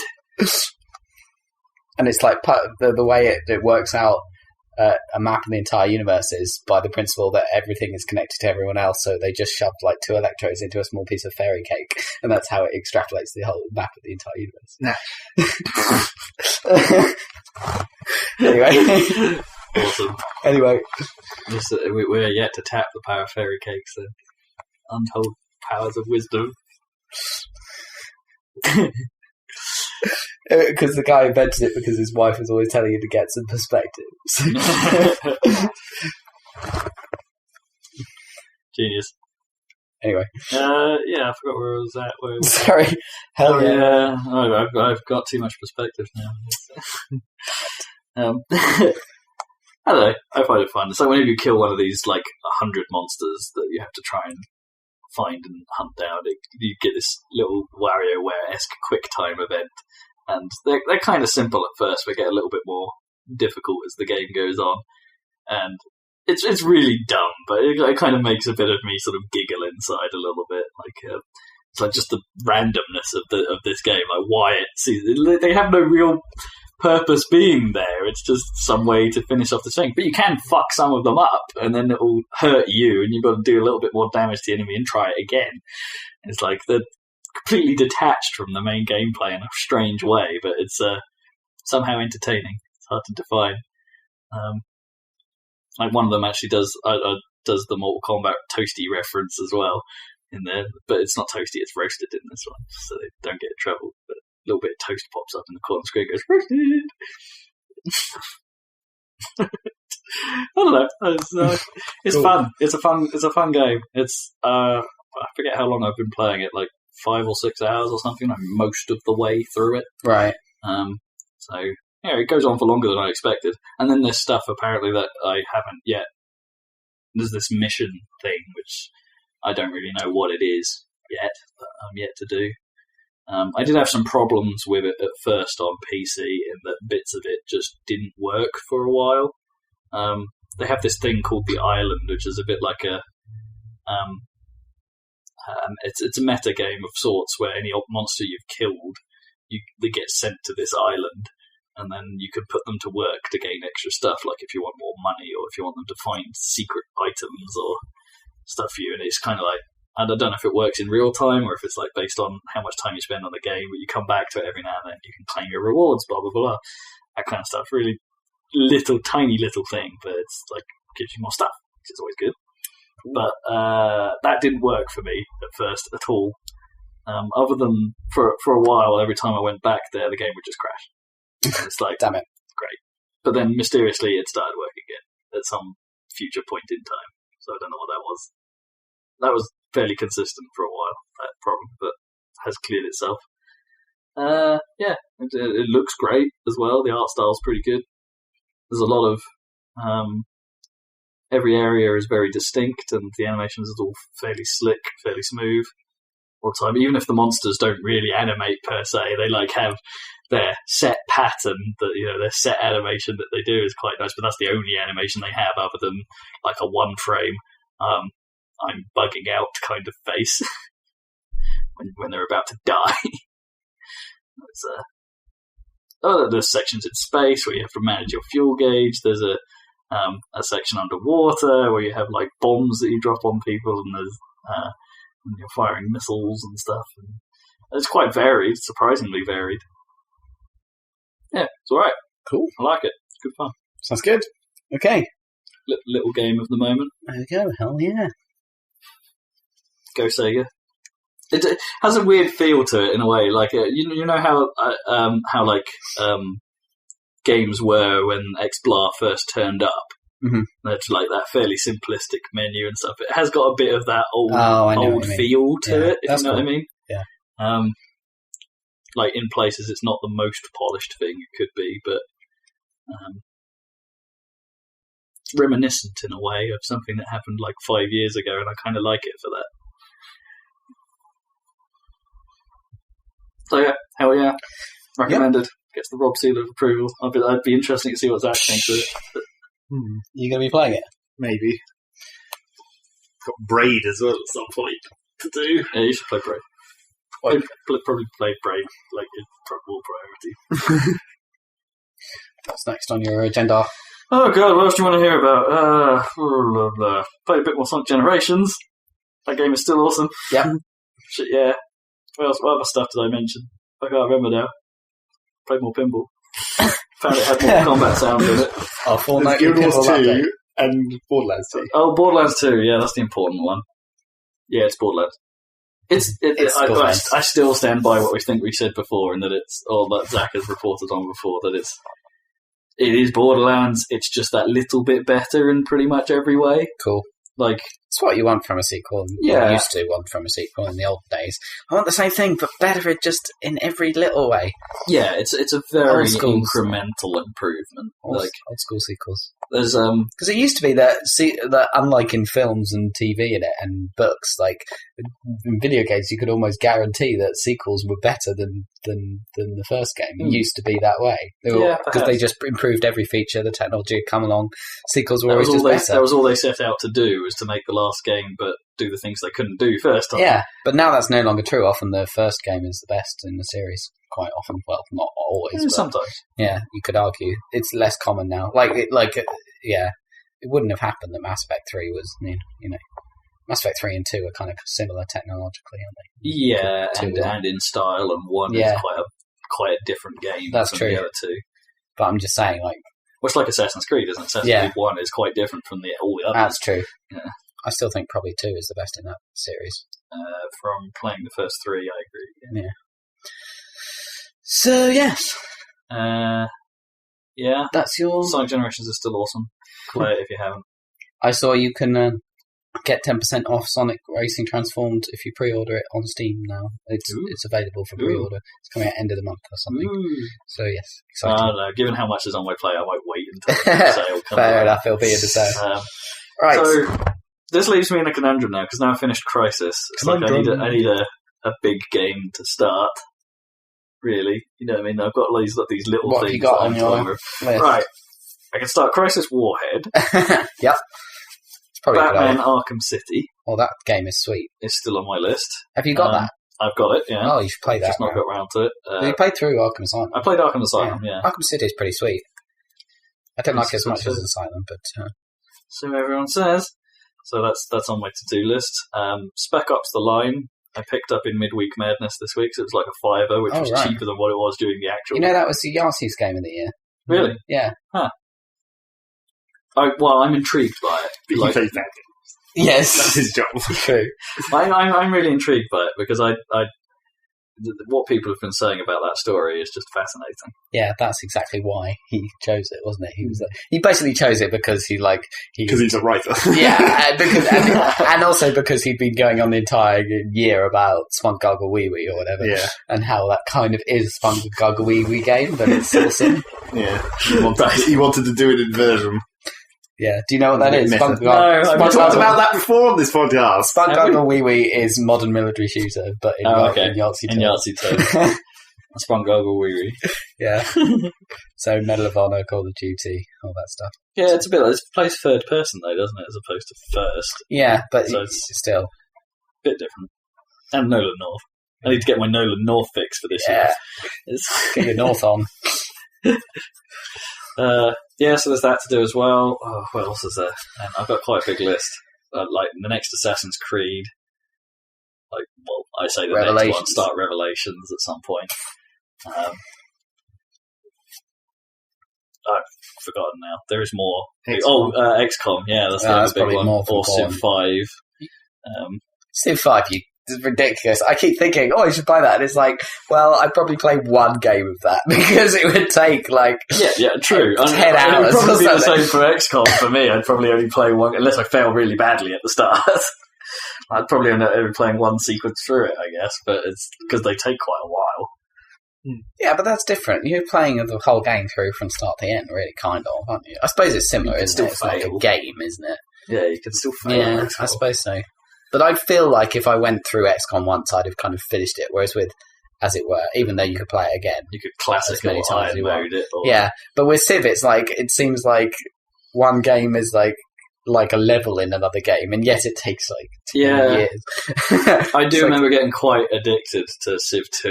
Oh, it's very addicting. It's just because Civ 5 that makes it obvious, where it's just like all the achievements, where it's like there's one achievement for finishing a game with every civilization, basically. Yeah. Or using every civilization's special ability. So it's like, that's 20-odd games there. That'll only take, lol. Anyway. I'm hoping there are only Steam achievements, so I don't end up with, because they're going to be, impossible to get, the problem with the Street Fighter games on my, on the Xbox or something is because I'm never going to get those fucking achievements. Should I talk about Street Fighter Cross Tekken? Do you want to? We haven't got loads of time, actually, have we, for I've got half an hour left. How much okay, very briefly. I have similar but different problems with that than I do with Super Street Fighter. The entry point for that is still quite high. Not as high as Street Fighter 4, but it's still really high. The learning curve is still harsh. Yeah. At least this one has a tutorial in it, which you saw me do. I saw that, where it explains what the fucking mechanics are. That was cool. Which is nice. Yeah. But pulling off combos is still... The timing is still so super strict. And I have problems with it doing things different to what I want to do in the same style that I do with Super Street Fighter 4. The motions to do, pull off the supers, for instance, are easier now because they don't involve double taps or in a certain way, or it'll just be a single sweep and then a button press and things like that. So they've made certain things easier to pull off, but then still somehow getting them to do that simpler action is for some reason harder, or it will do something that I'm not expecting, or even just tagging your partner in, which is a key part of the game, because you KO as soon as one of them goes down. Right. Not if your team goes down as a whole. Right. You have to push the 2 medium hit buttons to do a tag. Unless you're doing it as part of a combo or some other move which has tag involved. And it's I find that occasionally just doesn't fucking want to go. And it will just kick, and it's no, I'm pushing both of them at the same time. Those games aren't good for gamepads. I think they'll only play well with a fight stick. With a stick of some kind. Not a flight stick, a fight stick. Yeah. And it's a shame because they are mechanically sound. It's just... Have you ever thought about getting one of those? I have. Yeah, they can be pretty expensive. Yeah.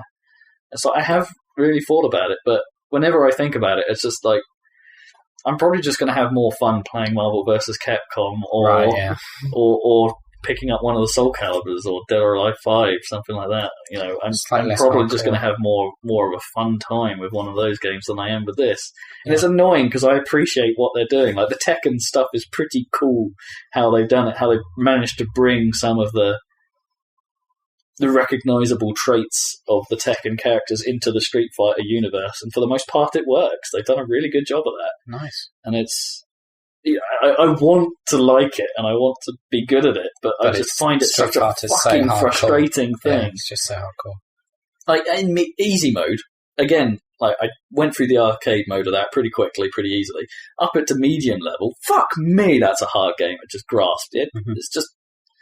It's another, and that's medium fucking mode, and there are achievements for doing it in like hardest. Mm. And there's like an extra difficulty level that they've wedged in, obviously thinking that the gaps were too big. Like they've added medium hard mode. So there's like easy, medium hard, and hardest now. That's good. So they've added an extra level, but I can't fucking, medium is too hard. You can't do medium easy.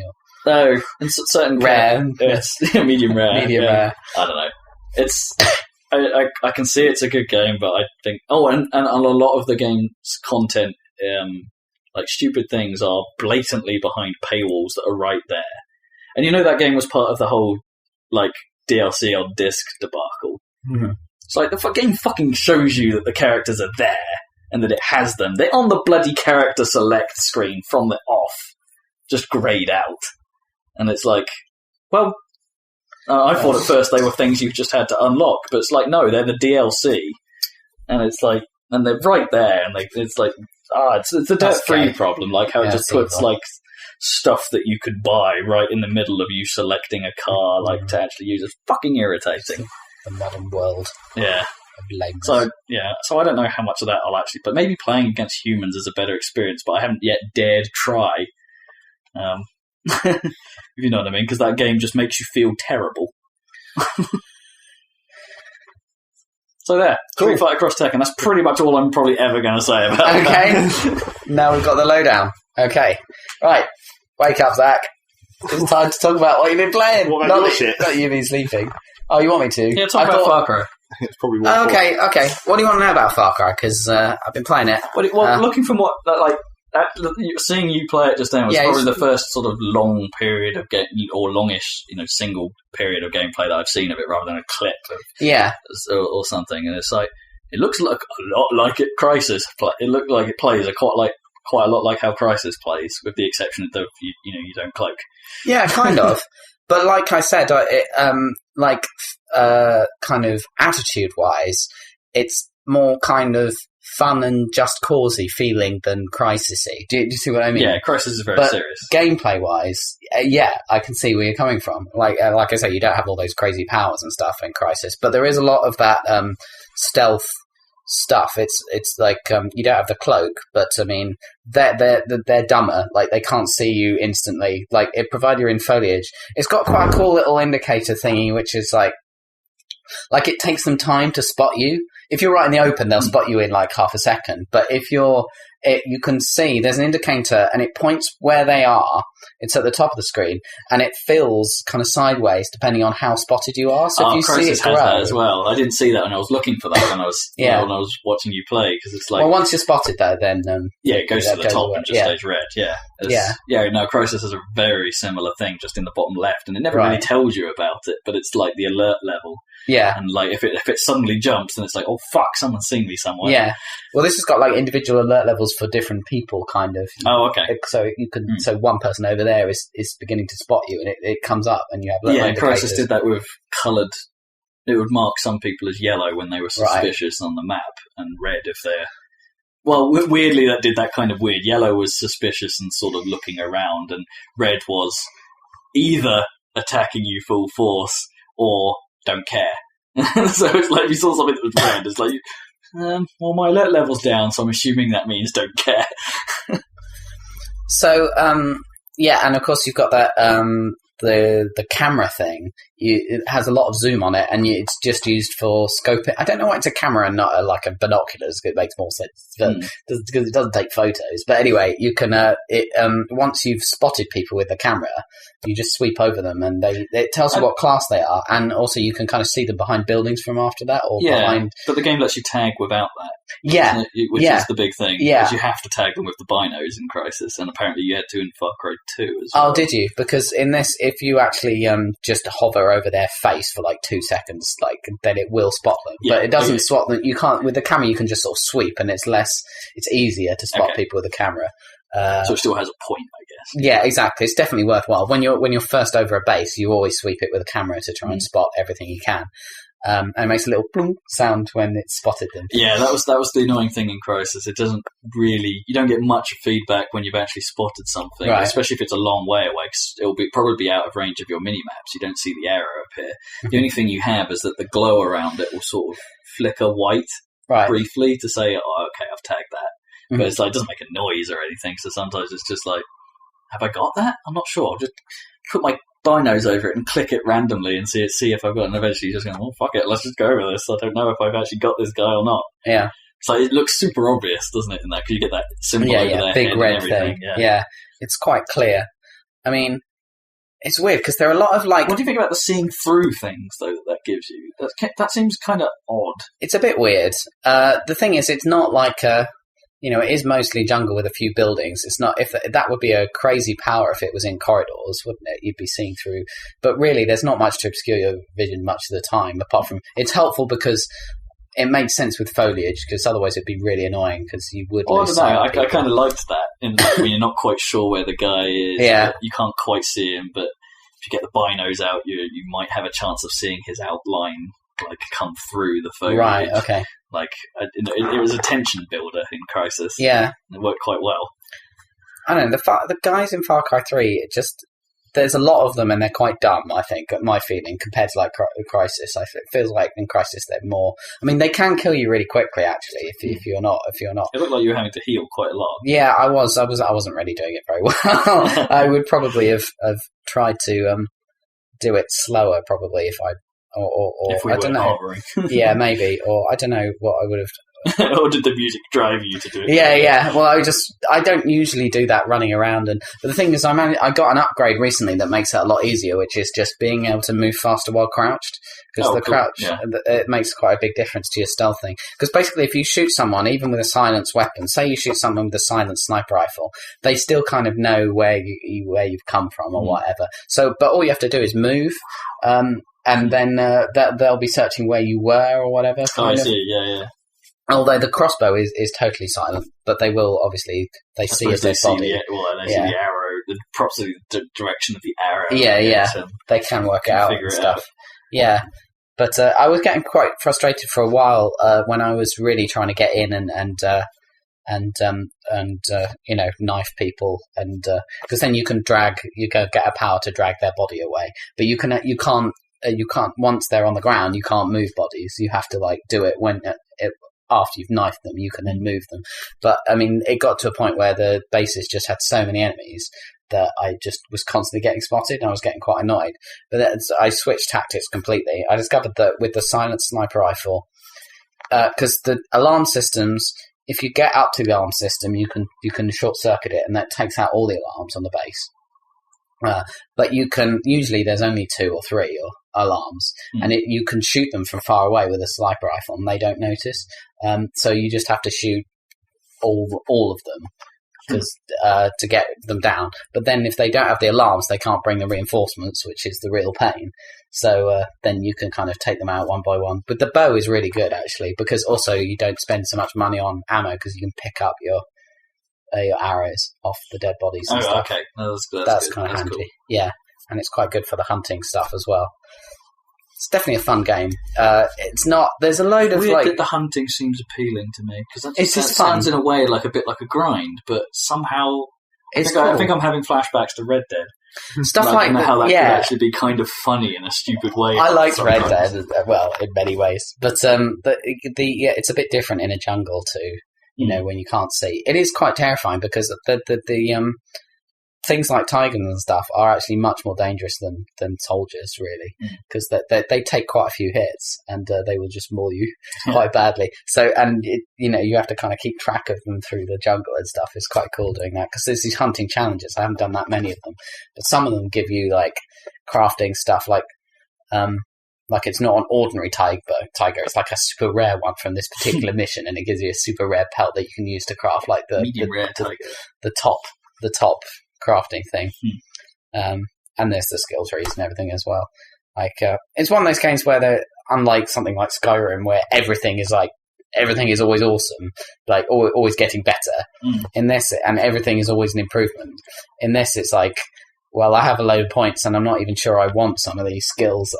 It's the ones that, because you have to be a certain level to spend your points on the really good skills. Okay. So there's a lot of like relatively mediocre skills to like choose from when you're starting out. It's like, well, I could buy those. I'm probably not going to use it or whatever. Do you have to commit to a tree?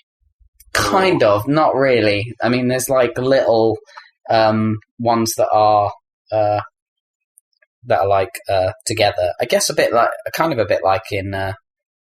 Did Mass Effect do that? Where like you had little trees on the ammo things where you could like go, I'll upgrade the. Was it Mass Effect? No, I don't think so. Mass Effect was fairly linear streak where you got to a certain point and you could choose to specialise. I guess that was what I meant. Which was, but you were locked into that from that moment on. Yeah. No, well, I guess there are like multi-branches which are very thin. They're like not very long branches that you can like go down.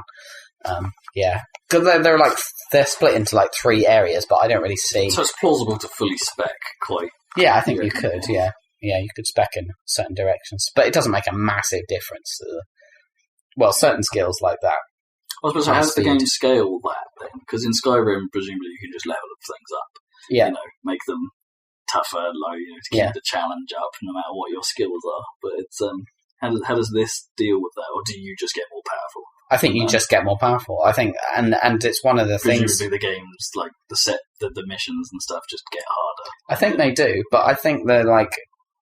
That was one of the things that a lot of the reviewers quite liked about it, was that compared to a lot of modern games, you actually felt more powerful. You actually get a chance to use the good stuff before it's not just for the last level where everything's really hard anyway. Okay, I see what it's you like mean, you get to. I'm only like halfway through the game, and it's like I've got a fucking flamethrower now, and I've got like a rocket launcher now. Apparently, sniper rifle. I've got all the awesome tools, and I'm gradually getting all the crazy powers and. I don't have a cloaking device, but I still feel pretty like badass, relatively. And you can use different tactics on different there are a lot of those bases, so I don't know. It's a fun game. It runs quite nicely. There is definitely some niggles with it, though. I mean, I wouldn't say it was. I was about to say your machine's more. I'd worry about my machine handling it, given that it ran pretty good on your machine, but it wasn't. Super slick. It's like 45 frames a second or something. Yeah, so I wonder if that's kind of the zone where your machine's running it like that. I think my one would start to struggle a bit. Like, I have the anti-aliasing switched off, and I don't really notice it, whereas usually I really like having anti-aliasing. Yeah, I didn't notice, actually. Yeah, I think it's because of the foliage and stuff. And maybe. And I have it in full res, obviously. Sometimes it makes a difference if you don't try it first, if you know what I mean. Yeah. Like, if you just go into the game and don't bother turning AA on. Yeah. Then you never know what it could be like. Yeah, that's true. And sometimes it's okay. It's like, I remember back when we had like, really like first gen 3D cards we're talking here, and Startopia was running on them, that sort of era, and Startopia had that anti-aliasing option on it that made the game look really nice at the time, because it's like, anti-aliasing, fuck, it's so good. And it makes a real big difference to like how that game looks, and it's just like, yeah, but my system can't really handle it, so I'm gonna have to turn it off. Because recently there's been some really good stuff in like a very optimized anti-aliasing. Instead of doing full screen anti-aliasing, a lot of them do that FXAA now, which is really nice. But there is an option for that in Far Cry, and I googled it, and there's a hack to do it, but it didn't look like it made that much difference. Yeah, I had it's FXAA really good in Skyrim. Crysis. It's great in Skyrim. It's a good. It was okay in Crysis. It wasn't brilliant. But... I mean, it's like it's not as good quality, but it's so much faster. Than full screen. Yeah, you might as well have it rather than not. Yeah, exactly. I think it probably is that one where it's most of the time it's negligible effect on how on your actual FPS. So it's like, well, I might as well turn that on. Exactly, it's pretty nice. So Zach, have you got any questions about Far Cry 3? I was wondering if does it interest you at all? It's weird because it's like a shooter, but it's more like a Deus Ex style, or from I guess Crysis, but it's not like a linear corridor of like loads of enemies attacking you. It's more like there's people patrolling, and you have to. Yeah, it's a totally different kind of stuff. It's more my kind of speed. Like I was saying in the Game of the Year, it's like I think I probably like it because it's like a combination of all the elements that I like. Yeah, maybe. Rather than I am more intrigued by having. I think I'm more interested in it now, having played Crysis and got a feel for. Because while Crysis always had a set out thing in the levels, it's not, you never get free reign of the island. And it's like there are levels and there's a definite progression to it. But this you have total free reign. Yeah, but some of the areas and how you tackle them are really quite large. Right. It's like, so it does give you that freedom to figure out a way. And then getting my head, it wasn't to my taste at first, but once you get into it, it's kind of nice. And, presumably this is the same, just with a bit of travel between areas. Yeah, and the vehicles are quite nice and easy to use. So it gives you the full freedom to try and tackle a section how you want. Then maybe I'm becoming more interested in this potential style because I was not sold on it before.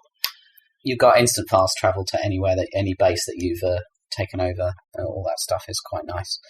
There's at the same time, there's some weird like UX stuff that is just just a bit dumb, like they're pointing out on Reddit and stuff. But there's like the menu's a bit busted on PC. No, it works, but it's like it doesn't quite always work the way you expect, and it's a bit of a pain. Borderlands. Yeah, it's a bit. It's just like that.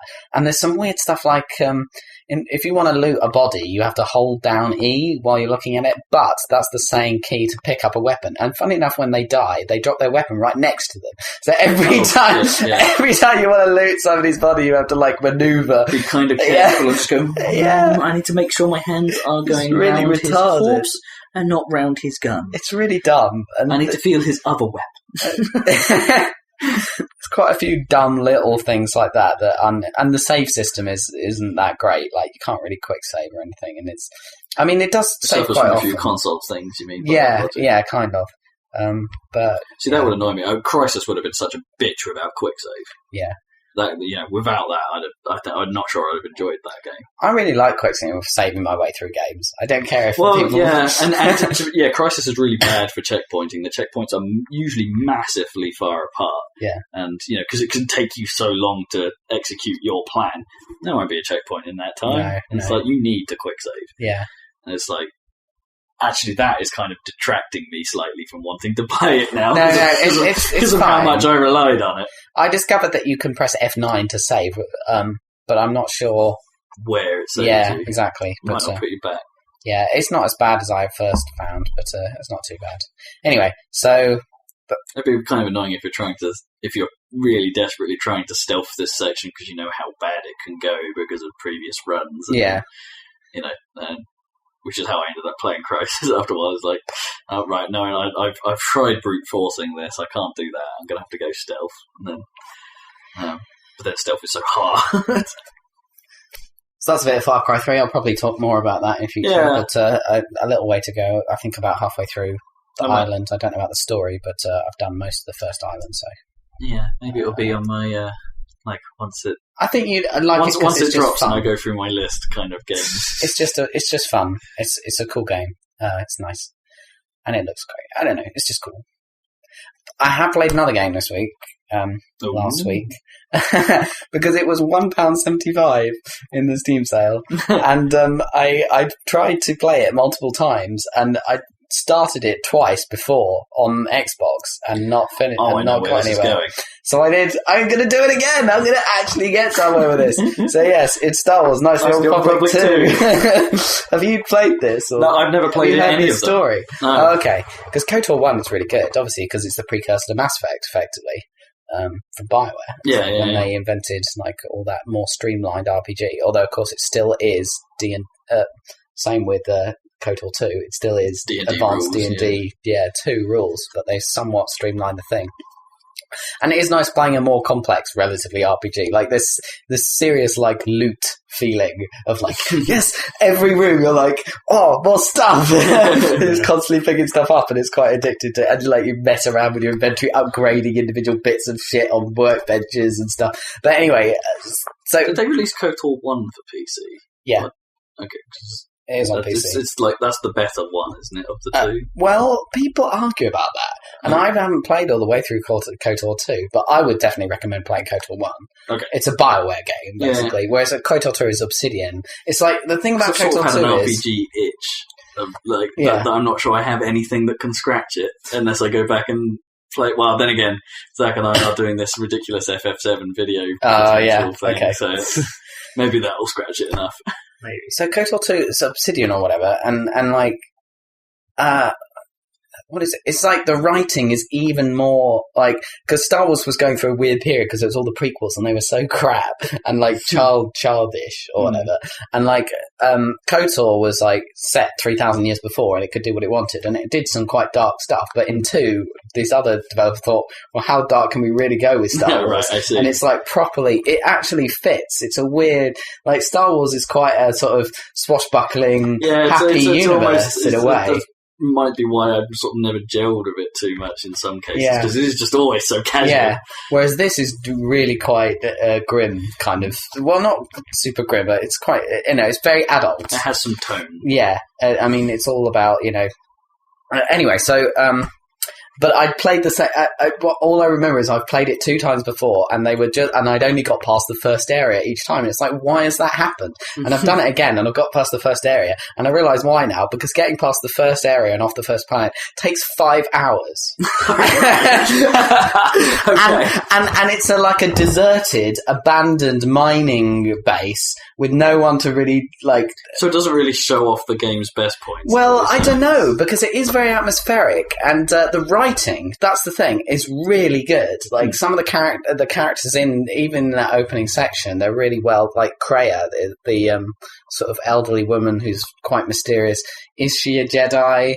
She seems to know a lot about the Force and stuff. So presumably there's some conversation stuff there, which is obviously heavily where these things shine. And Obsidian have a bit of a track record of making the conversations the best part of their games. And they've done well with which KOTOR did, of integrating Star Warsiness into even the conversation. Like the guy you meet a guy and get him out of a jail cell, and he's basically a Han Solo character. His name's Aton Rand and stuff. But he literally says things like, "I've got a bad feeling about this," and then it has a little thing that says, Aton Rand has a special ability that means he can sense danger to himself. When he gets a bad feeling, you should save your game. Oh, that's great. All kinds of crazy stuff like that.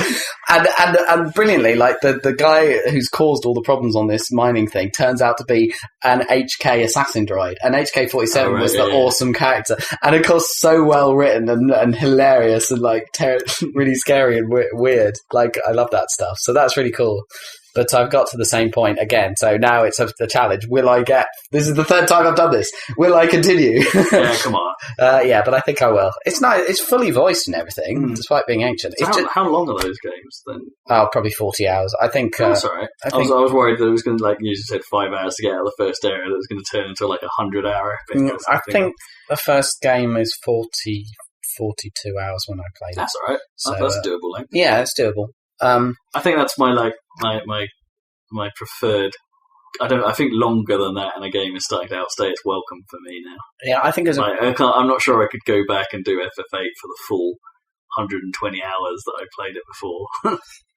Yeah, KOTOR's an excellent game. It will be outdated mechanically. Like, the combat is a bit weird because it tries to do a kind of real-time pause thingamajig. It's a bit fucked up. But if you just not worry about that, get your lightsaber out and just chop people up, and it's fine. The combat isn't particularly hard, actually. You can just kind of mash all the combat stuff. So you're not really... It's not like Final Fantasy. There aren't any challenging sort of puzzle-esque fights, like how old for FF sort of does. Not as much. There are some hard fights, but nowhere near like that, really. There should be, but they're not. I sort of miss that from modern games a little bit. How there's a better way of. There's always a technique that will work, because you can just sort of mash your way through most scenarios now in most games. It's we mentioned this before, but that's kind of the thing that I kind of wish Guild Wars was better at. Mix things up a bit more in how you defeat things, or hell, even the Final Fantasy 13 wasn't that great at it. So yeah. I'll report more back on that once I've played a bit more. I think we should move on to Zach now, since we're really out of time. Borderlands 2 is a bit better at that, isn't it, supposedly? Mixing up character traits like resistances and things. Well, sort of more so... Well, no, I wouldn't even say more so. I was about to say more so in the second playthrough, but it's not really... I wouldn't say it's more advanced, it's more just there is one. Okay. There's the armoured the fact that armoured enemies, which is basically the robots in the first playthrough, take crap all damage unless you shoot them with corrosion. It's like, that's not really and then they take tons. It's not really an advanced technique that much. And no, but it's like the fact that you have to use a certain thing in a certain scenario. I bet me kind of likes that, you know. Well, the thing was, it's like the fact that it doesn't explicitly tell you. Well, it's like well, apart from it does in Borderlands 2, where you have 3 missions in a row where you go and talk to Marshall at a firing range and he says, this does this. Well, sort of, but you know what I mean? It never really, you know, what's coming up and sort of how you then, it never really telegraphs you at that moment. Yeah, I guess. You know, some of that's kind of, I'm telegraphing it for you because I've already played it and I'm like, oh, here comes the robots. Yeah, sometimes it's a little annoying. It's like, give me some suspense. Well, I'm not spoiling the story. No, true. It does do the story a lot better than the first one did. But yeah, it's like, I think it changes slightly in the second playthrough. Well, it's like one of the first things you get is just armoured psychos. Which is just like, it's just a psycho who you have to shoot with corrosion damage because they just have an armoured health bar, and it's just like, well, that's kind of shitty and annoying. Need to make sure I have a corrosive short-range weapon. Yeah. But then also I found myself in the start of the second playthrough, I actually started using a slag gun. Oh, okay, yeah. To actually do combo damage because it seemed like I needed more damage output. That's not women of ill conduct, is it? It's... I missed. What does that even mean in the context of Borderlands? This purple shit. Well, we haven't really got to it yet, but you like how they're mining the iridium to unlock the vault. Oh, I see. It's iridium slag. Yeah, it's just like leftover crap from iridium. Got you. That mutates shit. Got your number. Which is why you get slagged enemies. I see. That can shoot slag all over the place. Slag. Yeah. But that might have just been a fact of, like, maybe I just didn't have very good guns at the start of the second playthrough. I didn't find good guns when it suddenly became a lot harder. I'm finding the guns a little less satisfying this time so far. Maybe because, you know, I think Gerstmann talked about this on Bomb, but, you know, how when you played through Borderlands 1 and you get towards the end of that, you're getting all the crazy shit, you know, like by the end of that game. Yeah. And then it's like, you go into Borderlands 2 and you're kind of like, you remember the crazy shit. Well, it's like I said at the start of the second playthrough. Work up to it again. It's like I said at the start of the second playthrough of Borderlands, where it's like, now I have to use shit guns again. Because the shit guns are mysteriously better than the crazy ones. Yeah. It's like, the crazy ones are fun. Like that grenade launcher thing. Well, that'll probably be okay for a while. I mean, those seem to work pretty good. Are probably okay. Yeah. But then some of the other crazy ones are just rubbish, aren't they? Like the flare. Well, there was shitty ones in Borderlands 1. Like all the wavy guns. Yeah, that wave gun. Yeah. Completely useless. So yeah, we played some more, I guess. Played some more Borderlands. Yeah, what else have you been playing, man? Oh, and it works really well on Fiverr, by the way. Well, what a surprise. Theoretically, we don't actually know whether that solved our problems or whether it was just a coincidence. Well, yeah. Because, yeah, I had problems connecting to Rob the first time, but then the second time I didn't seem to have any problems, but I'd set it up the same, and then the third time when he changed the Fiverr, I didn't do any setup, and it worked. And it was like, was that a coincidence, or was it the Fiverr? Yeah, and he appeared better, you know, less twitchy and stuff, from my perspective. Because I guess it's like you're hosting, basically, because it's... Well, yeah, sometimes I wonder if, like, when we're all playing and I'm hosting the voice chat server or something, there's 3 or 4 of us in the thing, whether that starts to affect... Well, way longer. No, whether it used to affect my bandwidth, like, and stuff, like when we played TF, and it's... Not any longer? No. What's your up speed on that Fiverr, like? 20. 20 what? Meg. Oh, okay. It's ridiculous. Well, is it actually that, though? That's the real question. I clocked it at 11 last time I did a speed test on it. But I can get 70 out of the download, which isn't bad. It's pretty good. Yeah, I'm pretty happy. So anyway, what else did I play? Well, is that BT Infinity, sorry? No, I'm PlusNet Fiverr. Okay. Go ahead. Not BT. It's a lot cheaper, and if you're not worried about a 240 gig cap monthly, then it's fine. And that's a hell of a target to hit. Yeah, isn't it? I was still working through a 60 gig cap not that long ago. Yeah, well, yeah, that's what my old broadband was a 60 gig, and that was plenty. It was just barely enough for me. But yeah, what else did I play? Well, mainly, I was trying to think, because this week I started playing Minecraft again, which we don't really need to talk about. But I basically What was the impetus for that? I can't remember. Was it a mod patch pack? or something? I can't remember why I started playing it again. I was just like, I need to build something. Well, I watched a video of someone playing it, but I can't remember why I watched that video. So it was just like, that was the main trigger. But it's basically, You dreamt it, didn't you? You dreamt you had a need to play Minecraft. Maybe. But I just got, there's like a big mod pack that combines a lot of the mods I was playing before, like Buildcraft and Equivalent Exchange. Oh, nice. But then it like adds a whole ton. It's basically like, there's about 6 major mods that it mashes together, like Buildcraft and Equivalent Exchange, and then like 4 other ones. And then a whole bunch of little mods that do things like mini-maps and more graphical options so you can customize it better. So I was playing that, and it's like, yeah. But of course, really what all I've done is started a new world and got back to where I was. It's like, I have to go through the whole tree of working up all the Equivalent Exchange stuff again. And now I'm back to that point, and now it's like, now these new things... Apart from it probably won't be. It'll probably be now Buildcraft again, because I haven't actually done that in this playthrough. Start up all my mines and all that shit. And automatic sorting. Need to work out what the magic sort. Yeah, the magic mod. Fireballs. Probably fireballs. Magic. Oh, one of the things that has, two of these sort of minor mods that kind of make it feel really weirdly different is like there's one that gives you a ton more different animals and enemies. Uh-huh. So that like makes the world feel quite different because it's like, oh, there's an ostrich or something, or a rat, or I don't know, random horses and stuff. But there's also like, well, I guess it's also included with a lot of these mods is like more sound effects. Obviously, all the animals have their special sound effects, but there's also like an atmospheric sounds mod where it adds like wind and like when you're underground it makes rumbling noises and stuff.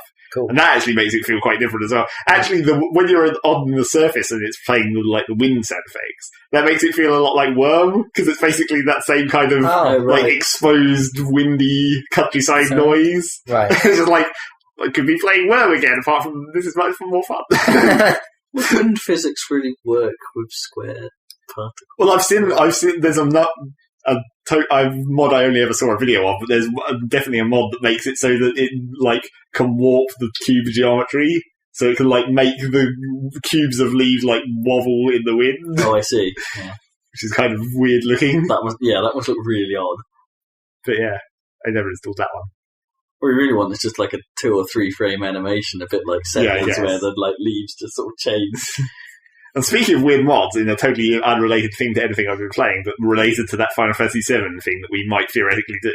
Yes. When I was looking for the proper patches to get Final Fantasy VII working better in Windows, I discovered there's some ridiculous fan effort that has been going on for years, apparently, where they've modded Final Fantasy VII to replace all the in-game models with really high poly models based on Advent Children. Oh, wow. So it looks really weird, but kind of awesome at the same time. Oh, wow. Oh, we must try this. I want to see that in action. Yeah. I watched a video, but it also had some other stuff where it's presumably that must look like shit then when the FMV kicks in, because that will have like the old models. I presume they've like done composited the FMV. Yeah, or something. Man, that's a hell of It does seem like a many years effort. But some of those FMVs have the chibi models. Well, I mean, they are which are really fucking chunky to try and edit out, I suppose, if you're putting it with a slim. Well, then again, if you're talking about Advent Children, it's like Cloud wears a ridiculously huge-ass trench coat. Maybe, but it'll still kind of like be slim and tall, I suppose. I guess. But it works, and it looks kind of weird.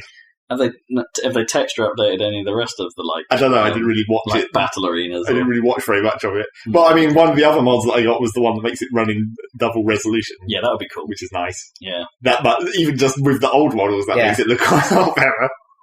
What, 1280 by 960 or something. Yeah. You can make it run in a. Well, I was about to say you can make it run in a square resolution, but you can either have it in that resolution, or you can add black bars to make it run in a 5x4 resolution, which is good for my mods, but still shit for your one. Yeah. Yeah. So yeah, we'll fiddle with that for when we try and make a recording. That'd be cool, though. So yeah, that's the Final Fantasy VII, in theory. And then the other thing I played the previous week before Minecraft distracted me this week was during the Christmas sales, but not on Steam, I got Pharoah, which is just like an Egyptian style SimCity, basically. Yeah, one of those. Not really. It's more like, I'm trying to think of a game. It's more like Tropico, I guess. Yeah. It's like you're not building a civilization as such. You're building like a little single city, and it has to have a specific purpose. To obviously in Pharoah, it's like build pyramids. Obviously, the main goal. But I was thinking about it, and it's like one of the ways it's different from Tropico 3. I was trying to. I didn't really think of Tropico 3 first. I thought of Pharoah first because I was thinking when you're playing this game, most of what you're doing is not really so much playing the game as just like trying to find ways to exploit the systems. Sort of like SimCity, where it's like where you can just build a grid and it works, but then you inevitably get all the traffic goes down this one road because they're retarded and they don't have proper pathfinding. Yeah. So you have to do stupid things like delete the junctions to force them to spread out down the individual roads, like I did in SimCity. So it's kind of like that in Pharoah, where it's just like the way the resources are distributed is like each resource building, like the well that gives you water, or like the fire station which prevents shit from catching on fire. Gives you fire. Yeah, basically. It's like those buildings create a person on the road, and then they just randomly walk around your road network, and any buildings they pass gain the resource, basically. Uh-huh. But because it's random walking, it's like, you don't want random, because that potentially leaves it where they might not go this way for a while, and then your buildings will burn down. Oh, okay. So really what you're doing, I ended up trying to invent ingenious ways to exploit it, where it's like, well, obviously all the types of resources that only need to go to houses, you can just build have your houses on a road that goes to the industrial area, but then on the other side have another road that only has the service industries on it. So they only have service people walking up and down. So you connect one side of the houses to that and the other side to the industry. So you never they don't waste their time walking into the industrial zone. It's a pretty weird design decision, isn't it? Yeah, I mean, it's just, because it's an old game, I assume it's just a limitation. Yeah, Settlers 2 is an old game and does a... Well, Settlers 2 doesn't distribute resources, it has a node-to-node system. Well, yeah, but it's still probably better. It's basically the same, apart from, square-based. Less random. Well, yeah. But can't wait to see whether SimCity actually fixes these things. Yeah, exactly. It's just as bad as always. That's what I was thinking about. As bad as always. Because when I was thinking about... That was where I was comparing it to Tropico 3, because in Tropico 3... you can put a building anywhere and it'll work. It will just work really shittily, because if you don't, just stick a farm on a hill a mile away, people will literally just walk to it. Which may take, 3 days or something, but it works. So yeah, that's where Tropico is different. It's just it just doesn't care. It will let you do it. It will just be really crappily efficient. Whereas Pharoah, you just have to exploit the systems. Mysterious. But then after I'd worked out this plan, the problem with Pharoah is the real problem with Pharoah is the way that it works with the housing, because it's one of those games where you build a housing zone and then people move in, but then as the housing zone gets serviced by more and more resources, the houses upgrade to higher capacity. But that becomes a problem, because you're it's I need this many workers right now, but in the future, these houses will get upgraded, so more people will live in the same area, but then they won't have jobs unless I supply them with more jobs. Yeah. Okay. So you have to kind of predict what your population is going to be like, or limit the distribution of resources, so these houses aren't going to upgrade as much. Do you reckon is this random element supposed to, you're right, it doesn't make a lot of sense in the case of the fire thing, but for resource distribution, was it trying to perhaps simulate a little bit more of an organic growth? Well, it's just something you have you purposefully have less control over, because you may be running the city, but SimCity always gives you that probably too much control, compared to real life sometimes. Maybe. You know what I mean? And it's maybe they were attempting a slightly more realistic feel with this. But apart from it's not really, it's it's actually really annoying in Pharoah, because if the water carrier doesn't go past buildings for a while, they devolve all the way back to level 1. So it's everyone just leaves. Oh, wow. Which can really suck. And in at least one city, I very nearly had an entirely, a whole economic collapse, because it was one row of my buildings devolved, And then all the people who were there were working, well, not all of them, it's just like a significant proportion of that population was working in this type of building, which was also supplying them with resources, and then they devolved again. And it was like, oh Jesus, everyone's just left. So I had to reload the save and be like, okay, let's not let that happen. Because otherwise my entire economy just collapses instantly. Let's not do that again. Because there's too many service industries. So, yeah, that's another way. It's a lot like Tropico, where it's just like, you have a really tiny amount of houses compared to the number of actual jobs. Shops and jobs and things. Yeah, that's right. That's basically what I've been playing. Okay, cool. More or less. I mean, there's been small things, but not anything in particular. I played quite a lot more FTL. I saw you playing FTL. Got any more unlocks? No. I had some really annoying runs where it was just like, the first run I played, I was trying to do the stupid rock ship, which is like, all it has is missiles, which is really difficult because obviously you just run out of missiles. And on that run, I picked up like the secret thing that would have unlocked the Crystal Cruiser. Oh shit! Almost immediately, and I was like, "Well, that's just not going to happen. I'm just going to fail." And then, like the next sector, that same event where you get the thing that gives you the Crystal Cruiser happened again, and I was like, "Wait, I can have two of these? Even more pointless!" Oh dear, that's a shame. Oh well, you'll get it eventually. Yeah, maybe. Right, we're coming to the end of this podcast. Yeah, it's pizza time. Yes, it is pizza time. Oh my god, I'm hungry. You may need to get on and order it. I was saying I was hungry before we even started this cast. Are you going to get a large? Yeah. We started talking about pizzas at the start of this podcast. That was maybe an indicator.